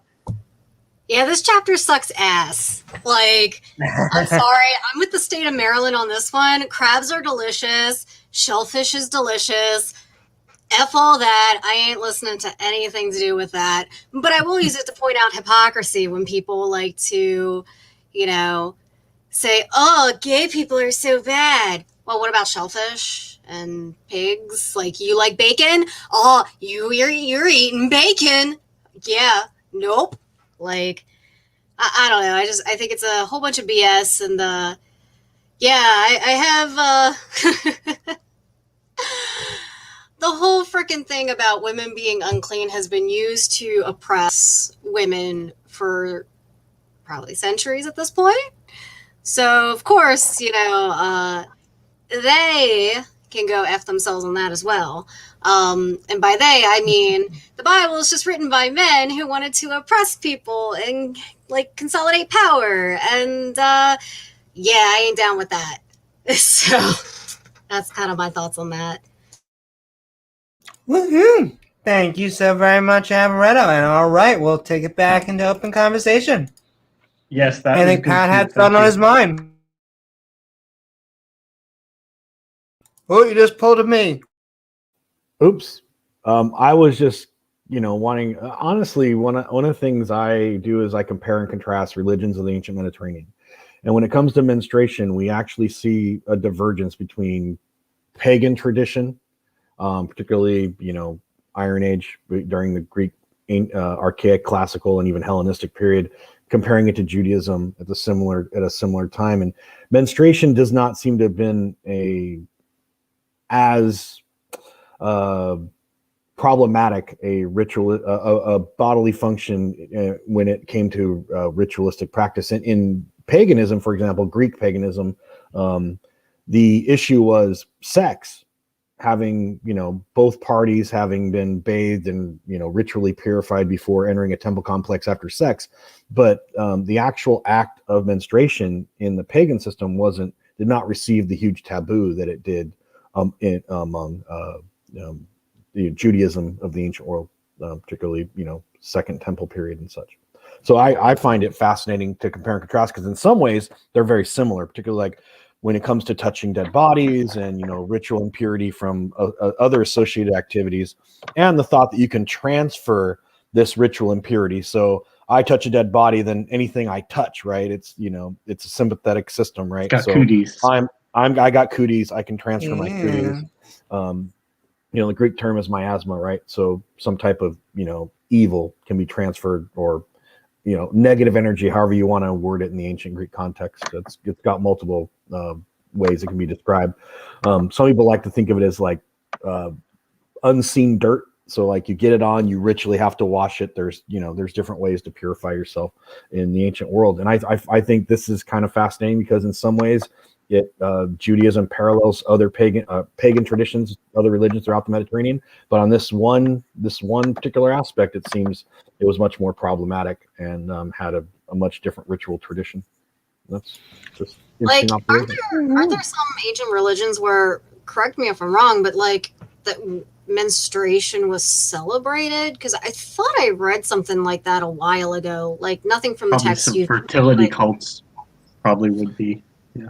Right, and sometimes sometimes it's celebrated as some type of notification between transfer of a woman from adolescence to adulthood, or from childhood to adulthood, or childhood to adolescence, and so those can be ritual transitions in societies. The ancient Mediterranean, typically among pagan societies, women's menstruation wasn't.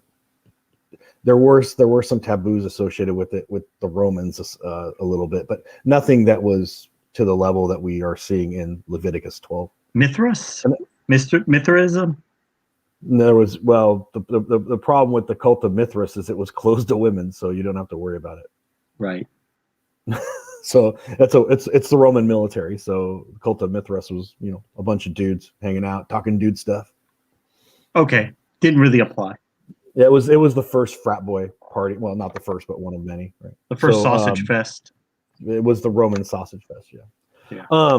But I do think it's interesting in Leviticus 12, we get to see the disparity from just, a childbirth standpoint. What is it about boys when you have a son You're only unclean for 7 days, and then 33 days later, you can start having sex again with your husband. And then if you have a daughter, though, man, what a disappointment. So you're ritually unclean for 14 days, and then you can't Girls have are sex for yucky, 66. I guess. I mean, come on. That's I the think only thing you can Like, draw. I Is almost girls are wonder yucky. whether, was it sexism, like purely sexism, or was it also just the fact, like, if you had a daughter, a lot of the times in many cultures across the world, like, daughters are undesirable. So the instinct would be, all right, get back to trying to have a son as soon as possible. Like, was this maybe some way of trying to give women a better recovery time? Because you would think if a woman had a son, maybe like, okay, that anxiety is kind of dealt with, so the men probably wouldn't be as in much of a hurry to produce a male heir, versus if a female, that, was there maybe some low key, like, don't oversex your woman so close after birth, in entombed in this book, or was it just like a matter of coincidence? Because to be honest, like, depending on how a birth goes, like, I mean, listen, I have a child. I was in labor for 27 hours. I tore, and that's with modern medicine. I can only imagine how much more painful and how much more draining, and honestly, the increase of propensity for death in childbirth.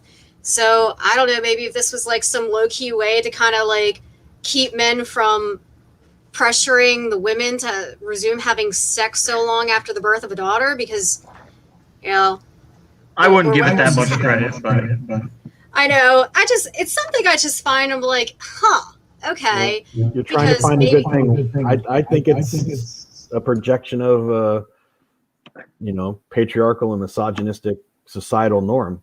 Boys, male children were seen as a blessing from God. And if you were a woman and you had a female child, obviously God didn't grant you or give you or bless you or your family and your husband with a child. And remember that in many ancient worlds, it was considered, sex was determined by the woman, right? So you're being punished. So the knowledge of biology was somewhat goodness limited, gracious, as we that's saw why with King Cain Henry Buddha. had so many goddamn wives, Henry VIII in part.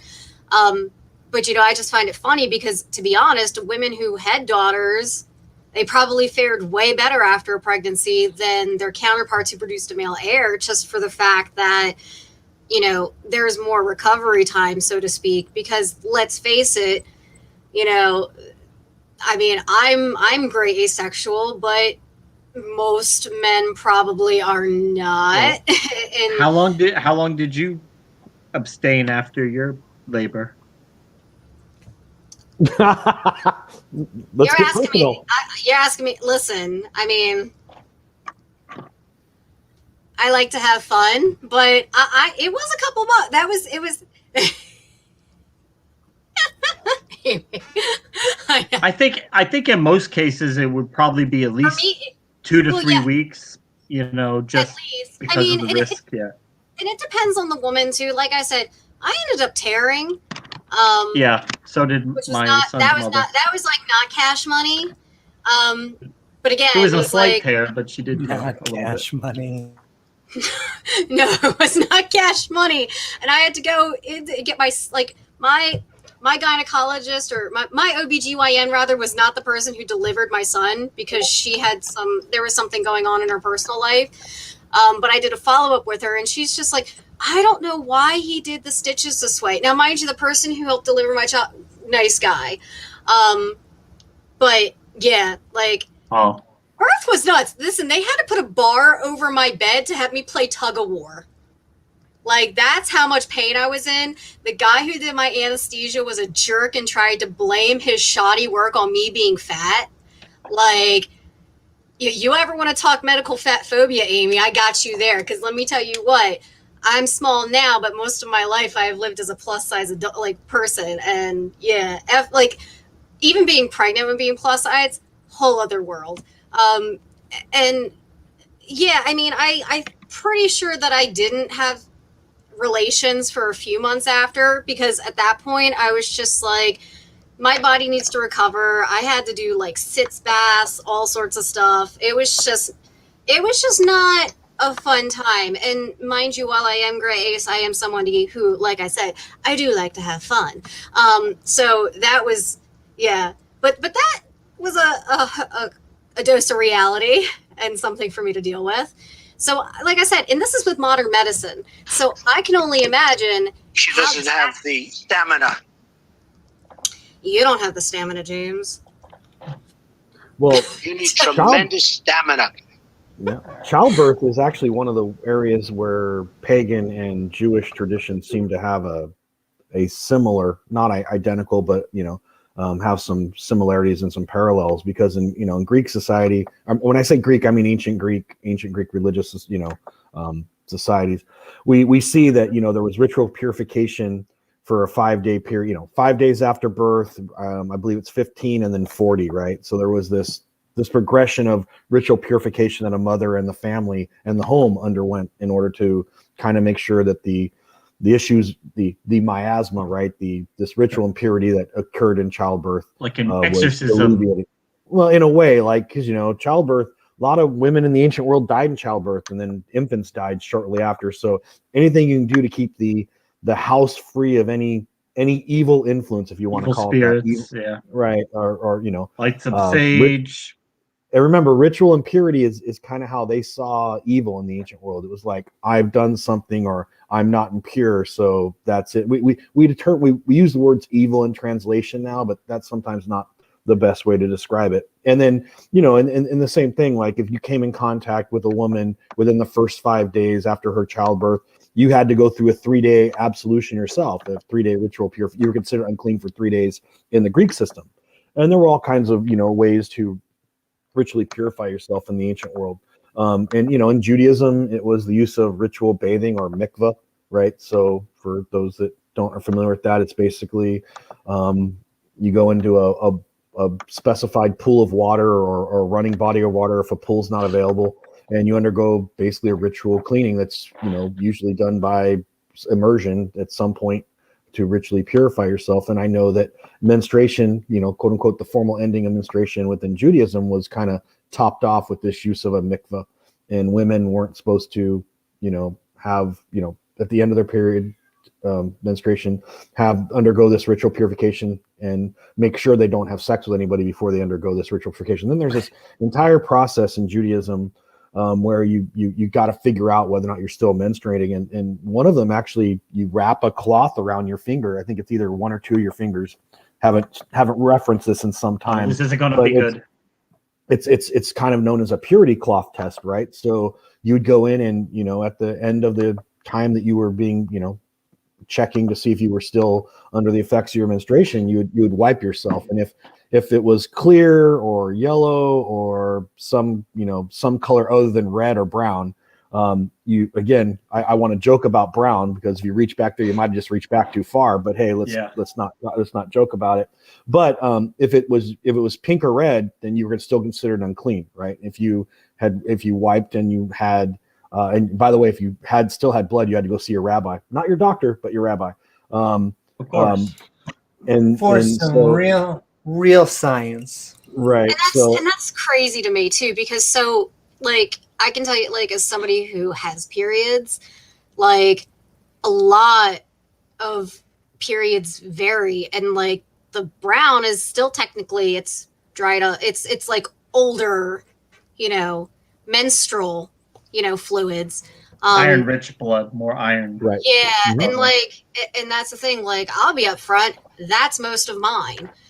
So, and also, there, if you're getting other colors too, they were so off, because it's yellow is not necessarily a good thing. Certain discharges, that's an STI right there. So, that's kind of troubling too. Some kind of infection, yeah. Yeah, trichomoniasis, even, that's one of the things these are the kind of things that when you study ancient source material, particularly written materials, and you see some of the stuff, you kind of wonder, are they talking about various forms of menstrual discharge? Again, anywhere from bright red to pink to some shade of rust color, right, which we call brown. to other things, right? And but then again, you look at a society where these issues had huge taboos associated with them, right? And so, one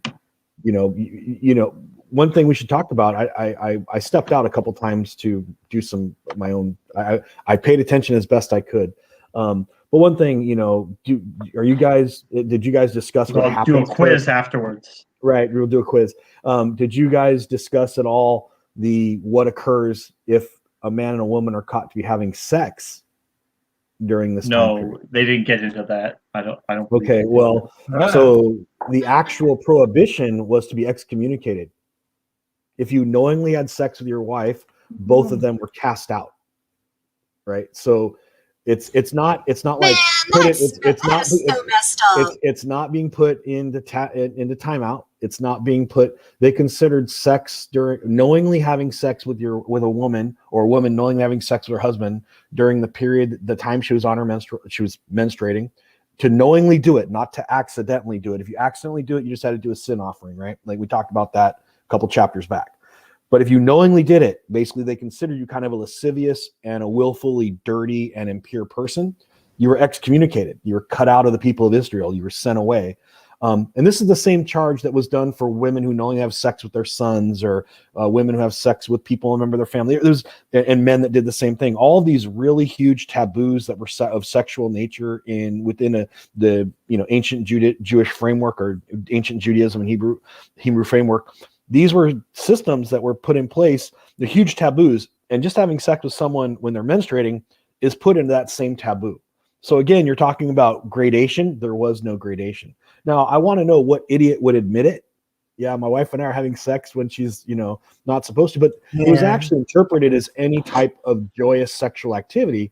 So, if you had somebody walked in on you, you're supposed to just lay flat like a freaking corpse when, man, I'm so glad that I live in this day and age, because let me tell you what, everybody at some point needs to learn how to swim in the Red Sea. That's all I'm going to say on that.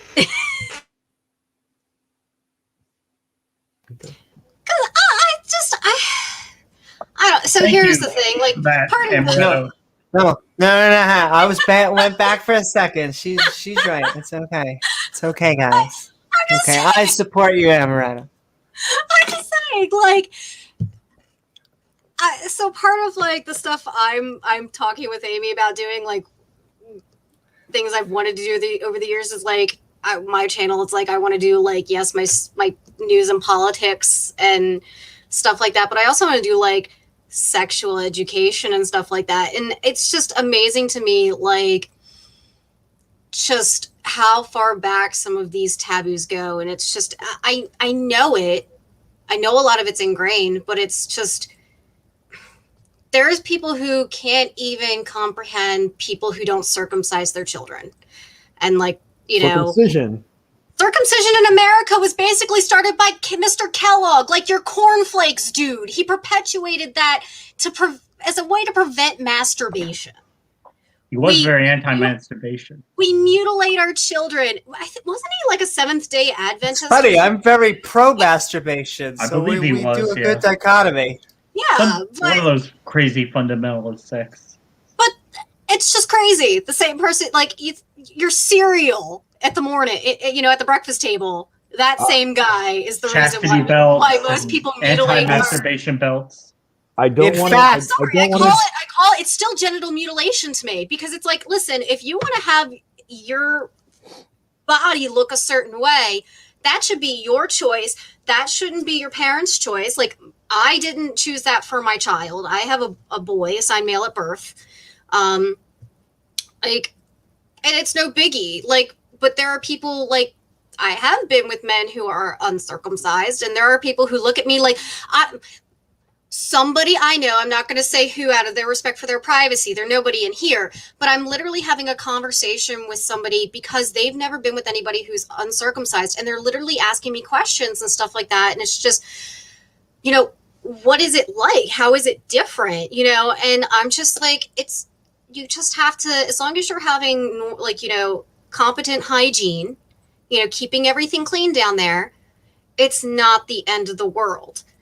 And it's actually When I was Sorry, a kid go in school, when I was a little kid in school, we called it the turtleneck talk. Do you have a turtleneck or no turtleneck? Mm-hmm.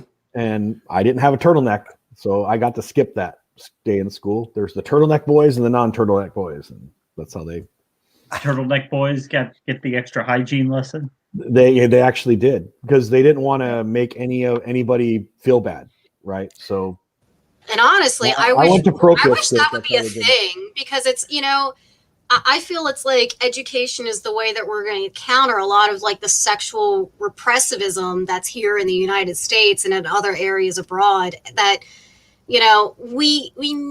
I understand maybe there was a place and time for rules and restrictions like this, because obviously we didn't have, as a species, as good of a grasp on things like viruses, bacteria, STIs, the other things like that.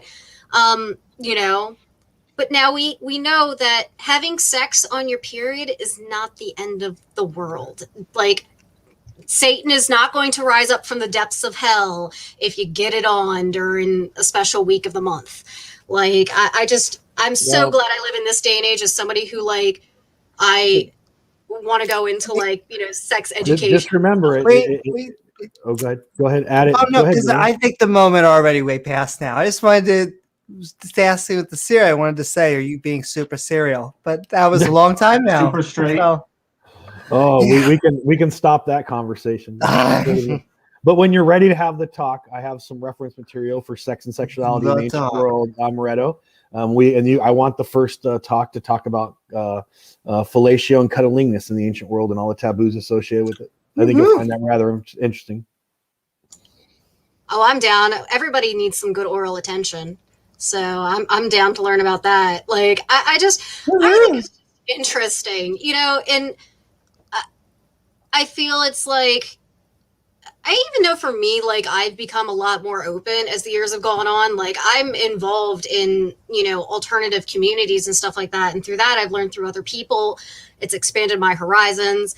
Not to say I was ever necessarily any prude per se, but, I definitely think, human sexuality, it's something to be celebrated. Now, like, I identify as gray asexual. Like, so obviously if you're somebody who has no desire and no want to have sex, like, there's nothing wrong with you. You are fine and valid as a person, like, and your sexuality is valid. I just think, like, we shouldn't be demonizing people as long as everything is safe, sane, consensual, or, risk aware, and everybody's consenting of legitimate age, party on. Like, life's too short. Like, and if as long as you're having a good time and everybody, your partners are having a good time, everything's all hunky dory. Like, I'm not going to be the one to say, like, you shouldn't be doing this, this, and this. Are all those are certain activities things that I necessarily want to do? No, but I'm not going to tell you, like, you're going to hell, or you're getting, like, kicked out of the community because you're having sex on your period. Like, and it's amazing to me that there's still so many people that are grossed out by that in America today. And it boggles my mind, personally, just because, I guess maybe because I've done it now, I don't see, it's no big deal. But maybe for some people, yeah, it might be a little bit, but I think some of that too is coming back from, the general societal outlook, like, and which stems from some of these. It's unclean. So I don't know. I think it's a very interesting topic. So I'd definitely be down to, like, look at some of that material and stuff. When my stuff calms down, when I get time, I still have to get through the material. I still have to read the books that you sent me first.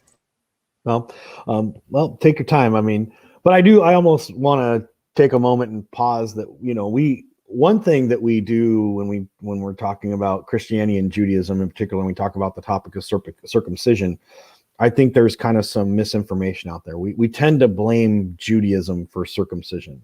And while it bears quite a bit of responsibility for perpetuating it into modernity, circumcision in the ancient Mediterranean didn't actually originate with the ancient Israelites or the Canaanites. It was a the earliest reference in any sources that we have to circumcision actually arise in Old Kingdom Egypt. Around 2400 BC, we start seeing the first depictions and evidence of ritualized circumcision as a among young males that are undergoing ritual identification into adolescence, and this was probably some type of cultic initiation. So young Egyptian boys were circumcised in the open by male priests in Egyptian pagan traditions. So, even if, we want to blame Judaism is more of like a second order responsible party for circumcision in the ancient Mediterranean.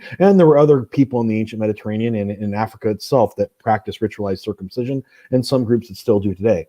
So that's a misnomer, because I've heard many people, Christians and even some historians misidentify, well, Judaism invented circumcision. And I'm like, no, it didn't invent it. Now, I'm of the opinion that, having been conquered, that region having been controlled by, Egypt for 3,000 years or 2,000 years, it definitely had its long-term impact upon cultural transmission in the region. So two millennia of Egyptians coming in and kicking your ass every couple hundred years and taking you over had pronounced impact on the region. So, ancient Canaan. And something I find interesting, like I was just thinking about this, about circumcision in general, is how, even in the modern age, like we are so, like when we hear about genital mutilation in cultures in places in like Africa, like female genital mutilation, everybody's like, yeah, no, that's so bad. But when you talk about doing it to young men, like baby boys, it's I got to see the table, like the little pad thing they strap baby boys to in the hospital after giving birth to my son. Because as I was walking around and, they had me walk around for recovery and stuff like that. And my heart just dropped. So yeah, I just, that's something that bothers me as well. How we can be so adamant that other cultures doing it to women is bad. Like females and young girls, is bad, but you're like a freak of nature almost to some people if you don't do it here in the States, at least. Right. And that's, I think comes from a overly, go ahead, Amy. Oh, no. I was just responding to her wave. Oh, no. I am one of the rare, because of who I am and my whole, like, the messed up genitals thing, I did not have to be circumcised. So I am always very excited that they missed me. They didn't get me. That's right.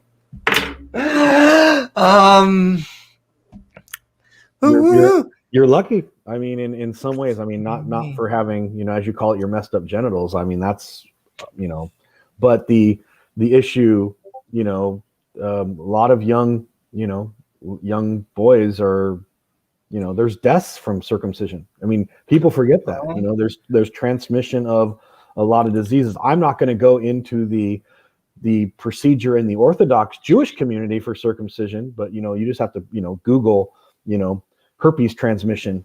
Just thinking about the Orthodox community, like in general, like knowing how they've been with some other stuff, like I can only imagine, like that just gives me chills down my spine. Just like, oh gosh, this is a thing. And honestly, it has no. I mean, they are cutting it really to give to God.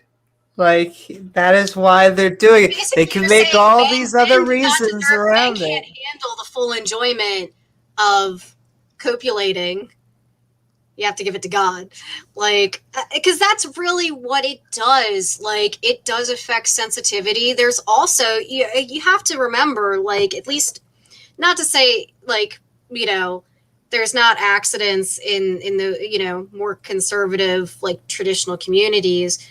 But one of the prime examples I know is there was a gentleman, I think his name was David, but he was one of a pair of twins. His genitalia was maimed in a circumcision accident.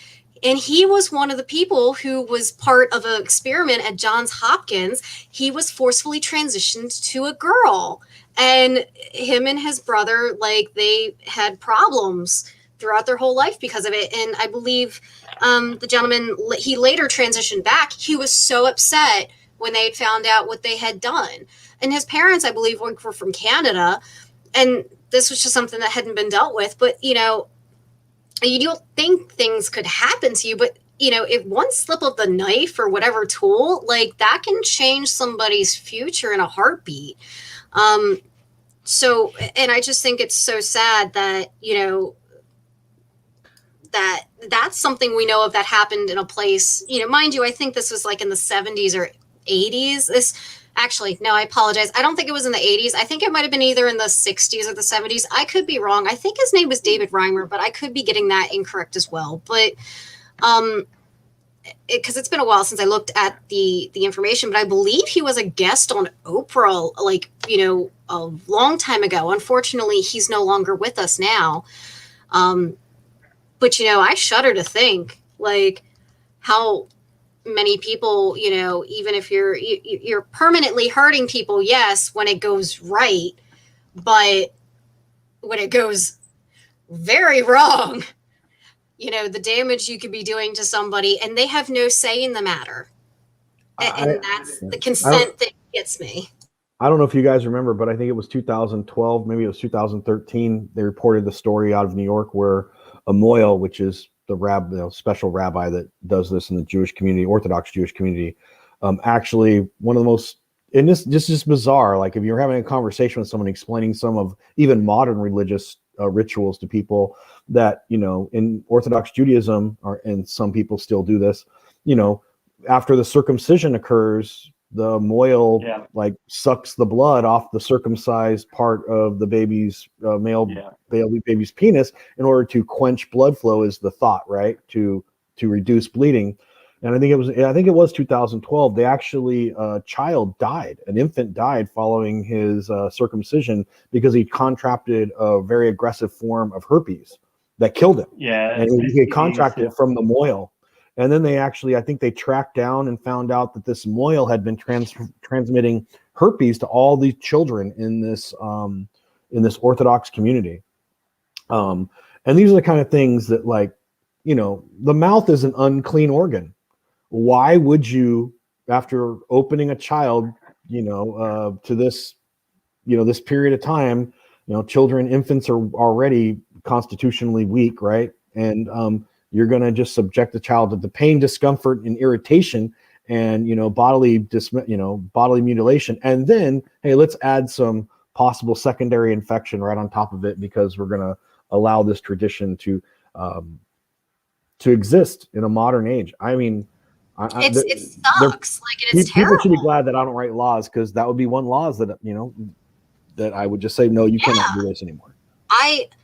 See, I'm in total agreement. Like, I would be that person if I ever get elected to any state or federal office. Like, that would be something where it'd be like, all right, you want to talk abortion? I want to talk genital mutilation of our young men in our society, because, you know, and I don't want to leave anybody out. There's also, you know, anybody who's assigned male at birth, and also there probably is some assigned female at birth genital mutilation going on in our country. We don't know everything. There's things that probably happen in certain communities behind locked doors and stuff like that. But it's just a point, like, if nothing is wrong, just leave it the heck alone. We try and do so much.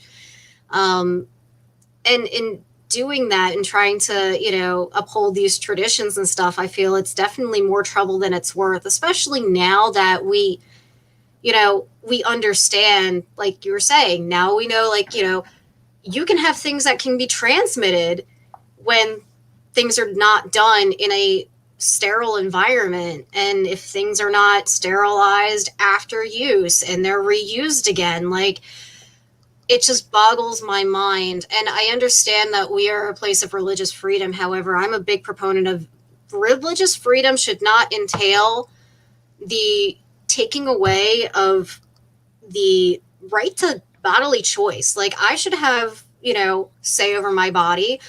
And that's like, it's part of the same argument why I'm pro choice in the abortion argument. Like, it's a matter of your body, who, like, to impose that on young people, who were really just, they're new in this world, they can't say no. It's so sad. And that's the linchpin. I think that's what most atheists want. We say, hey, you want to be Jewish, you want to be whatever, go do it. Just do it when you're 18. When you're 18, you want to make an informed decision, you want to get circumcised, go get circumcised. Yeah.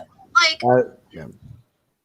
I don't think that it makes a difference, because in some religions too, I know, like in some sects of Christianity, I don't think you're technically considered a member of the church until you're, not just baptized, but also like until you're a certain age as well.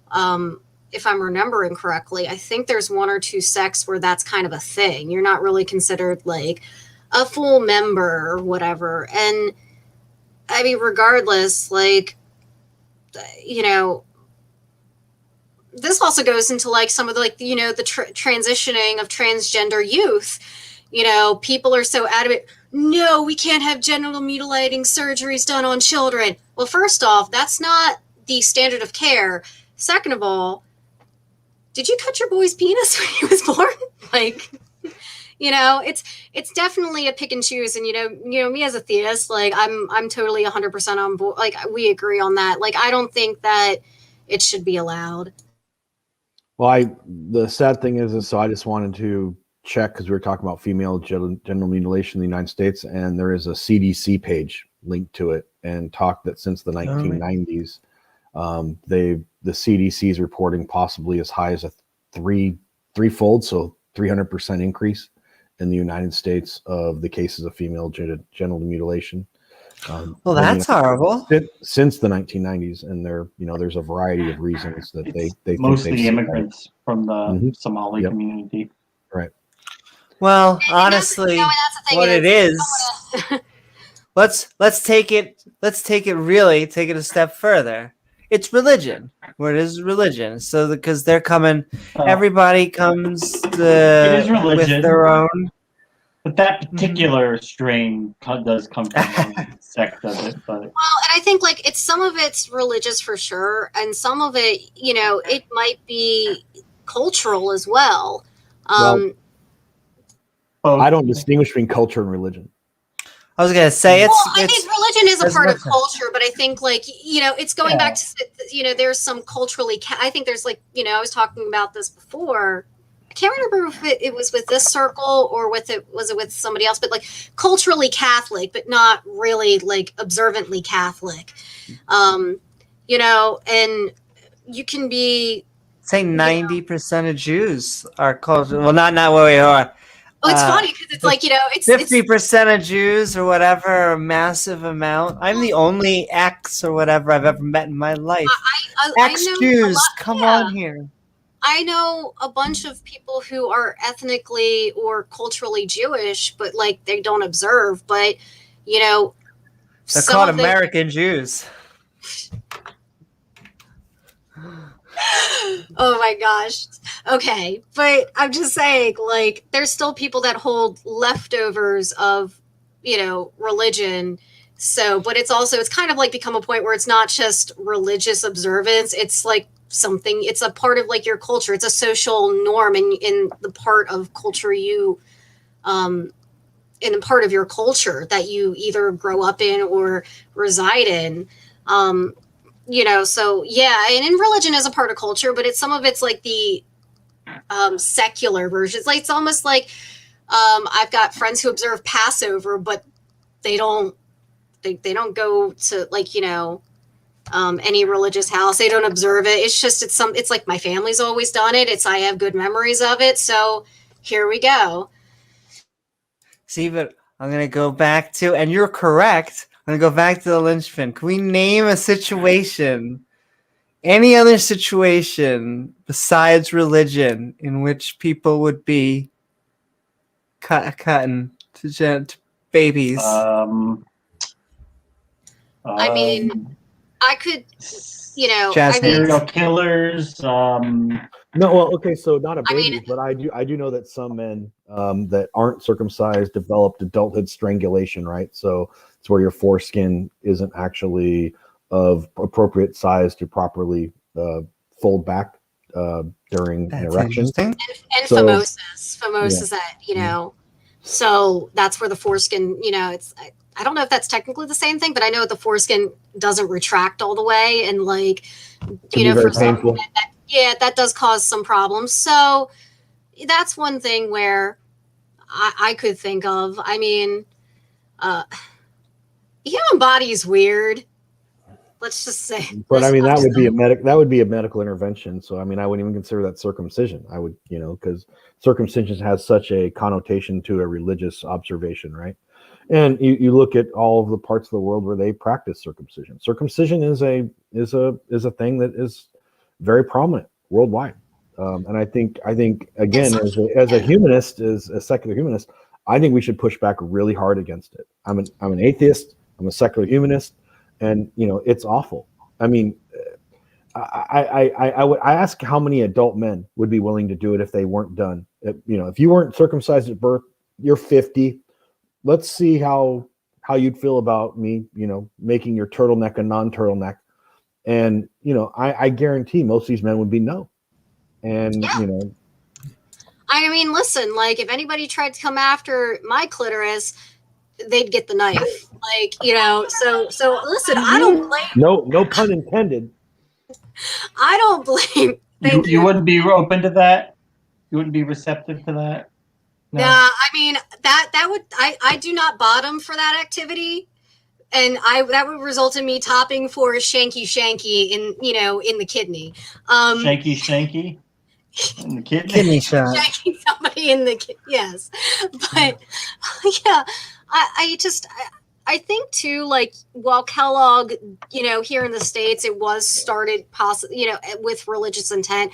I can say from talking with people, like even for non-religious people, there's also, it's become kind of like a cultural norm. So when you have things that become like a cultural or societal norm, like, mine looks like this, so my son should look like this. And that's kind of how it's continued, at least here in the United States.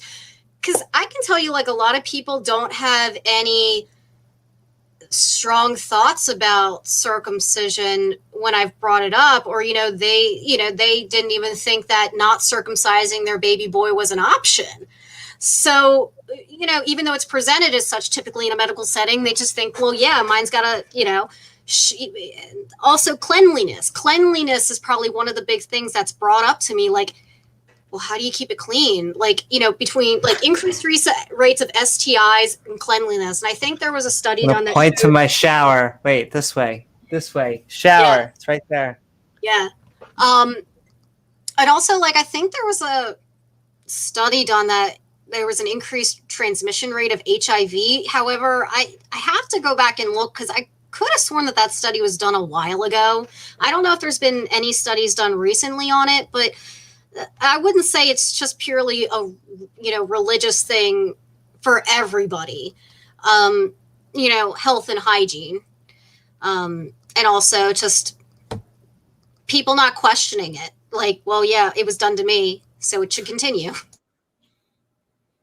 Yep, it's a little bit of tradition, a little bit. Yeah. Yes, and because I was going to say it one last time. I promise this last time I'm going to say it. And because we're a little bit of a religious country. Okay. And but we're actually getting better. Is there anything all of our else about- theists are going to become like you, Amaretto, and then everyone will be cool. Yeah, exactly. Everybody will be fine. Then we'll drag her across that finish line and I did become an pull up atheist. I did pull up a reference that I wanted to kind of joke about. I think this is pretty funny. Oz So- will carry her across. young ancient Jewish guy gets married. He's got his wife there, and there's the blood associated with the breaking and or damage that occurs to the hymen, right? And so there is some blood discharge. Well, again, this is their wedding day. You think you could give a pass, right? You know, they're a young couple in love. They're going to spend the next many days enjoying coitus. But no, not in Judaism, because once she bleeds and the man's done with his part, you know, he's done his deed, then you can't touch her for 4 days, because although it's not a full week, you know, he's got to wander off, but you can't have him hold out for a whole week because he's a newlywed. So she's only going to be ritually impure for 4 days. So again, you only ancient Judaism could ruin a wedding. And sorry, a honeymoon. So Only God could everything. ruin it the right way. Only God could be that turd in the punch bowl. Again, hymo blood flow. Like, how could you even, like, again, if you've been waiting for a while, I think you could ignore it. Just kind of, you know, trumpet on, soldier, trumpet on. So I want to ask you, Pat, and I can ask you, Amaretta. I'd like, or the whole panel, really, just to change subjects up. Did you guys know about the whole fire killing stuff? The whole different passage, like how God was like, "Hey, like this whole strange fire thing," and then God's they die. cremation service. Because I did not see that coming. That's what she said, but. I really didn't think that they were going to die, and that suddenly they like got named to die. So It's like, remember their names because they died because they effed up. It's like you effed up, and it's like exactly. And again, I think it's used more as a literary device. You know, I mean, again, I don't believe anything in the book is anything other than a projection of custom, right, and tradition. But so this is. You know, this is what happens when the priests don't do their job, right? Like if you are a priest, because we don't even have time to talk about it, but like all of these regulations that we've talked about with, you know, regular observant ancient Jewish people, ancient Jews, it was worse for priests. Like priests and, you know, couldn't touch a body, you know, other people were impure for a certain number of days after touching a body, blah, blah, blah, blah, blah. Again, the activities associated with preparation and of the dead in ancient Mediterranean largely fell to women for the most part. So again, women have a more likelihood to be receiving miasma, you know, this ritual impurity, right, in antiquity, just by associated with the, you know, normal normative behaviors that had to do with, you know, again, ritual preparation of the dead. These are just the kind of things where in Judaism it was very similar, but like I think even today, like Orthodox Jewish rabbis, like they can't even go near a dead body. Like it's like this huge taboo, right? And I mean, I'd have to check my reference material, but yeah, I mean, the idea that a priest can't even, you know, be associated in the ritual purification that a priest has to do in Judaism in order to be ritually pure after coming in contact with dead body is in and again is much more difficult. I pulled up once again. I want that sitcom where it's you have an Orthodox Jewish priest who secretly wants to become a mortuary, like a mortician, and is trying to lead a double life. Yeah, so like, and not from germs. Once again, from like holy cooties. Yeah, for Jesus, but they're Jesus cooties. For Jesus or Yahweh. Yeah. So. Sorry, I pulled up some literature. I don't want to get it wrong, but yeah, in Judaism, ancient Judaism, again, it was like if you touched it, you just came in contact with a corpse. Like if you touched it, you had to move a body or even like body parts. It depends on, you know, how big it was. You were considered unclean for 7 days and then had to undergo this ritual purification through the mikvah tradition. Again, ritual bathing and purification. In addition, it's not just washing up, it's reciting prayers and, you know, being, you know, there's a lot of stuff going on while you're in the water going in this. And then if you touched a body, you were part of this, you had to sacrifice something known as the red heifer, right? So this is a huge sacrifice. This sounds almost kinky. Well, it's actually a special cow. That was my old name back in the day on back pages. Okay. That was you? The red heifer was a cow that was never pregnant, never milked. And for that reason, it was I have this my attention. super sacred cow, right? But let me ask you this, female Pat. cow. Sure. Was it with or without blemish? I think it's implied that it's without blemish, right? That's damn straight it is. So I mean, Just making sure. a female cow that's never been, well, obviously a cow's female, not a bull, but having never been milked and never been pregnant, right? That's a special kind of ritual purity too, right? And this is done for coming in contact with a dead body. This is something that was practiced through Second Temple period Judaism, in addition to the personal absolution, having to go through mikvah ritual purification through, if you want to call it a water initiation or water purification ritual. Water purification, yes. Yeah. I just think it's very interesting when you actually look at the literature on it and you start reading how these practices, I just think about the financial cost. Someone dies in your family, not only do you have to worry about paying for the funeral and all the expenses associated with someone dying, but now you have to, all those that deal with the preparation and, the body. I think the sacrifice was per household, but still the family had to go in and buy this super cow. And then, again, have it ritually offered at the temple. And this is the kind of thing that, again, these blood atonement and blood sacrifices and burnt offerings to make Yahweh happy kind of just makes me think Yahweh likes barbecue. And that's where I was going to say, I'm so glad this hasn't caught on to popular American culture, because that would have made Dexter a whole different show. Dexter Yahweh version? That would have been a whole different series. It would be. I would like to, let me tell you, that Noah story, you could easily, just with a little bit of mood lighting, a little bit of music change, easily a horror movie. He's killing everyone. Look, just grab 2 of every animal and shut.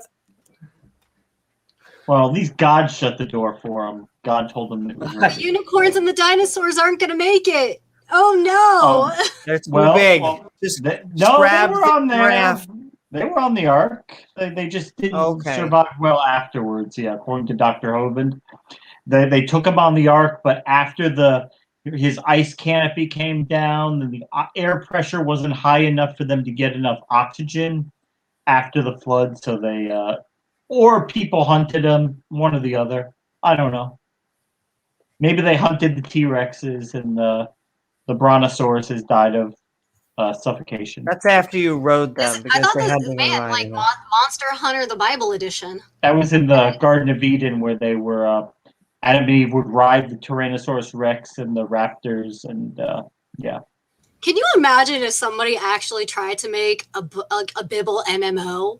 Oh my God, I would die. Well, but I will say, this is blasphemy. I'm probably going to get a fatwa for this, but I do very much want to make a trilogy RPG to where it's Allah or Muhammad as you got a warrior, and then you have Moses as the mage, and then you have Jesus as the healer, and see, they're all teaming up, and I'm pretty sure Satan, there's someone bigger than Satan that kicks Satan out of his hell, and so all 3, and then maybe even Satan, all 4, they got to go in and kill that big bad. So it's all coming together. It's all coming together. Oh, and so I got dibs on Mary Magdalene, because I want to be the dancer. I'd say Mary Magdalene would probably be a dancer class. We'll go with that. That's probably the most family friendly MMO class. Is that who you identify with, Mary Magdalene? Listen, hey, I mean, I don't know. I don't know any other prominent, in the Bible yet. So. Oh, there you go, projecting patriarchal and early Christian father tradition. Mary Magdalene's never referred to as a prostitute until the 4th and 5th century. Yeah, it's not apparent in the text. It's just a traditional. Oh wow! So she actually. like. If you that's actually, the only passages we have referring to Mary Magdalene is about the resurrection and her, quote unquote, being one of the patrons of Christ. She was one of the people that gave him succor, which meant support and both personal and financial support. So she paid his bills. So again, So She was a Jesus sugar was like mama. the pimp. She was a sugar mama. she was probably a woman of some financial means. So again, she's not some low class prostitute that was later associated with her, and then She was like a forgiven. high end call girl, not a streetwalker. So, Probably not either, by the way. so Yeah. did they just Probably. did the church just kind of like disparage her to kind of minimize her impact? Yes, because several Christian sects that weren't Orthodox saw her as, quote unquote, the 12th apostle or the chosen and best apostle, because some early Christian communities actually saw they allowed women apostles and women leaders in church, but they tended to project a very prominent role for Mary Magdalene. So you have to knock her down a lot of pegs in order to declare these other sects of Christianity heretical during Mary, the second mother, century. that was the only woman that they accepted into any type of great position of reverence. Right. She was like And they the one came- exception. And okay, guys, I just wanted to say, well, first of all, sending love to Normalizing Atheism. Go check out Pasta's channel. Woo-hoo, go check out. And in fact, you should check out the entire gang of Pasta, Nate and Should you? Oz and everyone at Tart. Yes, you should. We're actually going to start wrapping up and doing outros in a minute, but it has been fun, and sending love to all of you out there. And okay, guys, before we do our actual outros, I guess any final thoughts? It's been a wild 3 chapters. Very interesting. F this book. This book. I know. This is the part where it's like, what did I say earlier? A dumpster fire. We're about to read a dumpster fire. Like this, yeah. But it's a holy dumpster fire. Holy Yeah. dumpster fire. You just inhale the blessed carbon monoxide And you dump. can't edit any of this, because this is holy, inspired by God. Okay, all has a meaning somewhere. Where? Somewhere. Well, don't you remember Moses just sitting down, looking up puppy dog-eyed at God, writing all this down? And And Moses is just chilling at God, just going, yes, yes. Oh, that sounds great, God. That sounds another offering. Oh, wow, that sounds amazing. So my favorite of tonight's chapter was at the very beginning, when Aaron's children got killed, and Moses definitely just turned to him and said, basically, don't make a fuss or he'll kill you too. He'll kill the rest of them. Listen, it's like I said in chat. Name to Die is going to be my new cybergoth project. Like, that's so crazy that this guy is just supposed to be chill AF.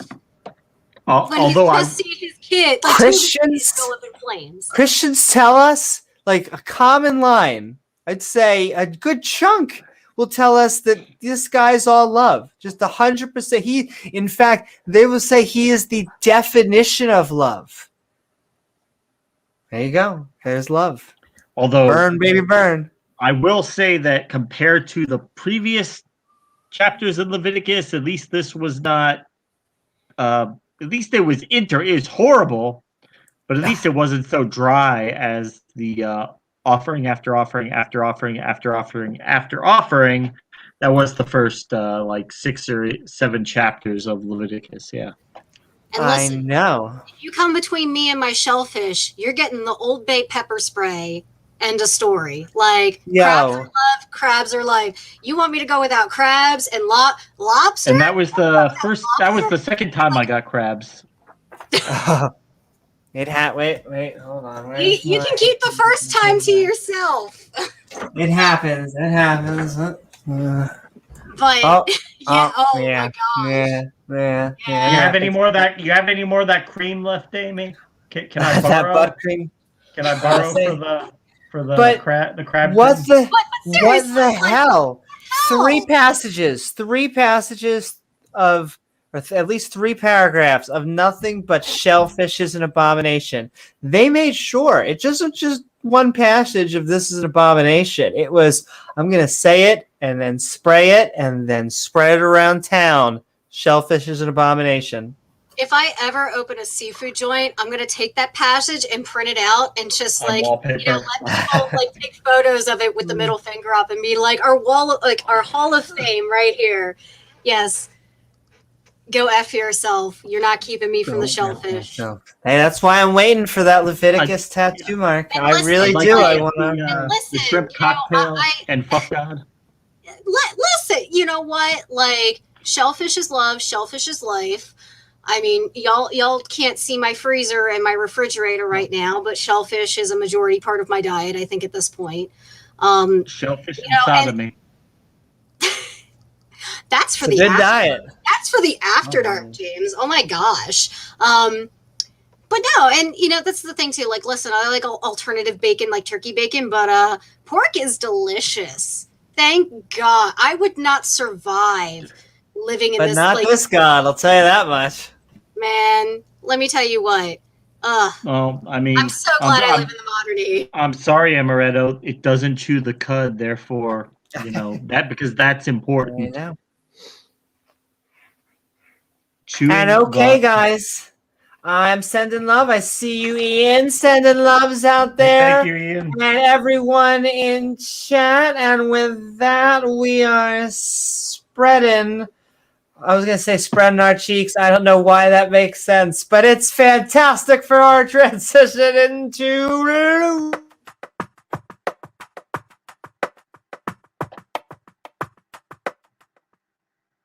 It makes sense. Trust me, it'll make sense somewhere. And okay, we have Skeptic Bible Studying. It has been a fun and a wild ride. But Amaretto, I hope you had a good time. Where can people find you, and what are your final thoughts for the night? I am so glad that I grew up eating Maryland blue crab. I am also very glad I was not from a very Bible following family, because I would literally die. Also, do not cut your children. I don't care what they look like. Your children are beautiful, even if they're intersex. And yeah, like a whole bunch of F this chapter. Like, as a parent, if I just saw 2 of my kids go up in flames and I was just supposed to be like A-okay with it, I'd be like, no. It's stabby time. It's stabby time. Like, you touch my kid, you F with my kid, you F with me. Like, so, other than that, yeah, I mean, I kind of knew, like, we were going to be getting into some of this tonight, and, it's different to, like, actually be reading the whole text. I just think it's so sad. That so many people's lives have been impacted, especially because of this chapter and being in the LGBT community, which, by the way, Amy, you know, I'm so super sad I was not here last night for that wonderful super straight topic. Darn, we missed it. Darn. Listen, Amy and I already had a talk today. It was like, but other than that, yeah, if you want to see me shit posting social justice shit on Twitter, I'm Amaretto Kitten on Twitter. Come chat with me. You know, social justice. Say it. The social justice road. Or if you want to talk Final Fantasy, I'll be your social justice astrologian. I'll use the tarot cards to heal you. And as long as you just tank the boss. Just tank the boss, please. It's not that hard. They got rid of tank stance. You're fine. But yeah, and then probably going to have some stuff coming down the tubes as far as like oh boy. Yeah, that's Amy's we're gonna be chit-chatting a little bit about that in the future. So there's some things coming down, possibly doing some human sexuality stuff, and also gender and all that wonderful stuff.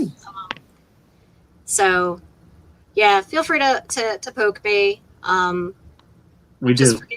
forgive me if I'm a little less nice on Twitter. That's usually where I get to be like, goodbye. Like, I throw the rock. I love you. But I do not love that man. James. Oh, don't even with me. And thank you so very much, Amaretto. Woohoo! It was a fun night. And okay, Pat, we have been midnight ranting. See what my brain is on? Well, we actually have been, but it's been about the Bible. We have been Skeptic Bible studying. I hope you had a fun time. Where can people find you, and what are your final thoughts? And what does the Bible tell us? You're on mute. Are you on Oh, mute? you're double. You're on mute. Damn it. So the Bible doesn't tell us much that is actually useful for today. You know, it's a study of Bronze Age and Iron Age cultural groups of, you know, the Levant and, you know, people we typically call today, you know, the ancient tribe of Israel.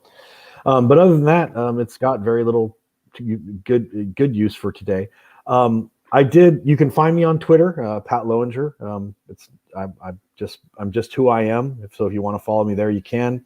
We'll have some upcoming stuff coming up. And I do almost feel, having just proofed my chapter on my book that discusses Mary Magdalene, I do want to, again, an ancient person, or whether or not she existed, we're not entirely sure, who was maligned by Pope Gregory I in 591, where he just spuriously cast upon her character this assertion that she was a prostitute, when church tradition before that hadn't really asserted that. So whether or not he was doing it to be vindictive or just because his theology wasn't as sound as it should have been, I will leave you with this, though, from a sampling from a section of my upcoming book. Were there other women believed to be apostles? The simple answer is yes, but nearly all of these apostolic women are found within non-canonical or apocryphal sources. Inside the corpus of the New Testament texts, the only additional figure believed to be an apostle was Mary Magdalene. Admittedly, these assertions were made outside the New Testament and therefore will be approached in more detail in chapter 5. At this point, suffice to say that Mary Magdalene's prominence in the earliest of the synoptic gospels, Mark, only mentions her 4 times. Mary Magdalene is present as a witness at Christ's crucifixion and described as someone who used to, this is in quotes, used to follow him and provided for him when he was in Galilee. She was also among the first witnesses of the empty tomb, and in the disputed longer version of Mark 16 is the very first person that the resurrected Christ appeared to. Beyond this, Mary Magdalene appears in the remaining 3 gospels, albeit with highly divergent portrayals of her role and character. While these New Testament accounts are unclear as to Mary Magdalene's role, either a disciple, apostle, or merely a devotee of Christ's ministry, those found outside the New Testament, such as the Gospel of Philip and Mary, clearly identify her as an apostle. Thus, among some early Christian communities, the status of Mary Magdalene as an apostle of the Lord appears to have been accepted, if not actively promoted. So there is a sample of my some of what's coming out of my upcoming book for those that might be interested, and I hope to have it released in print in February. Thank you so very much, Pat. Always learn something, Pat. Always learn something new. Yes, it's actually great to have. We kept on saying it's great to have an archaeologist who can go back and we can talk history with you. Because now I can put all sorts of props. Thank you so very much, Pat. And okay, James, we have been Skeptic Bible studying. Help us land the plane. We're going down. I hope we're landing, but in a happy way. Yeah, it's a crash landing. Yeah, we're already dead. What are your final thoughts for the night? Yeah, the plane crashed. We're dead. We all died in a fireball, kind of like Aaron's first 2 kids there. But don't worry about that, because, hey, at least God didn't kill all your kids. I mean, buck up. No whining, no complaining. Or maybe he will kill your other 2 kids. But that was a very interesting few passages. I'll have to just leave it at that. We got to learn some more Bible family values, Bible feminism, Bible science, and medicine. It's all good. It's all from God. It's all true. And yeah, I mean, we should probably base our entire life and our civilization, our culture should all be woven around the insights that we get from this book. I mean, that would obviously be the best way to do things, right? Even if it's not true, it's just still so wise and so good, uh, as a Sunflower would say. So thank you guys for helping us get through it all. We couldn't do it without you guys. And thank you, Pat and Amaretto, for coming in and sharing some insights into the matter also. So thank you, Amy. Woohoo! You can kill me now. And thank you guys so very much. And Andrew, I see that we'll send some links. I'm sure Pat will send links to everything once he's done in Discord, and I will also start putting comments back up on screen within the coming episode or two. We have it working on 1 or 2 people, but once it's more than that, it starts doing. It's because there's only 1 person on screen. So 1 person on screen, it's good, but 3 or 4. The comments don't like it. But I'm reading them I was going to say by hand. I'm not sure what that means. By mouth. Ha ha ha ha. And okay, hand everyone. or mouth. One in the hand, hand one or in the mouth. Oh, baby. Maybe both the same time.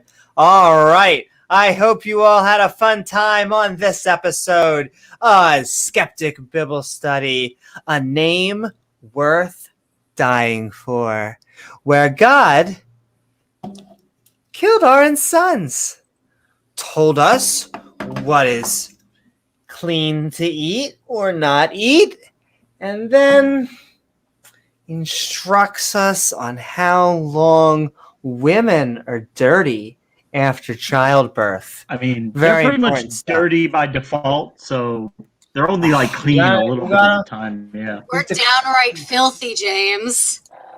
Yes. Yeah. But So filthy in a much fun way, wisdom. right? Oh my, yes. I want to thank my co-hosts, James W., with our guests, Pat and Amaretto, along with all the lovely people in chat and our You awesome need tremendous mods, stamina. who make this stream so great. Don't forget, if you're feeling Thanks, fancy, to like, subscribe, and hit that all button icon or follow to be part of our live streams for YouTube, Twitch, or Facebook. And if you'd like to help us make even more fun content, feel free to check out our Patreon at patreon.com/Amy Newman. More props. More blasphemy. Woohoo! And if you'd like to help, I'm Amy Newman. I'm Amy Newman. I'm Amy Newman. Oh my goodness. It's amazing. And we will see you all Are you sure on the you're Amy next Newman? episode. Am I sure? What if we're just brains in vats? It's all coming together. And we will see you all on the next episode of Skeptic Bible Study.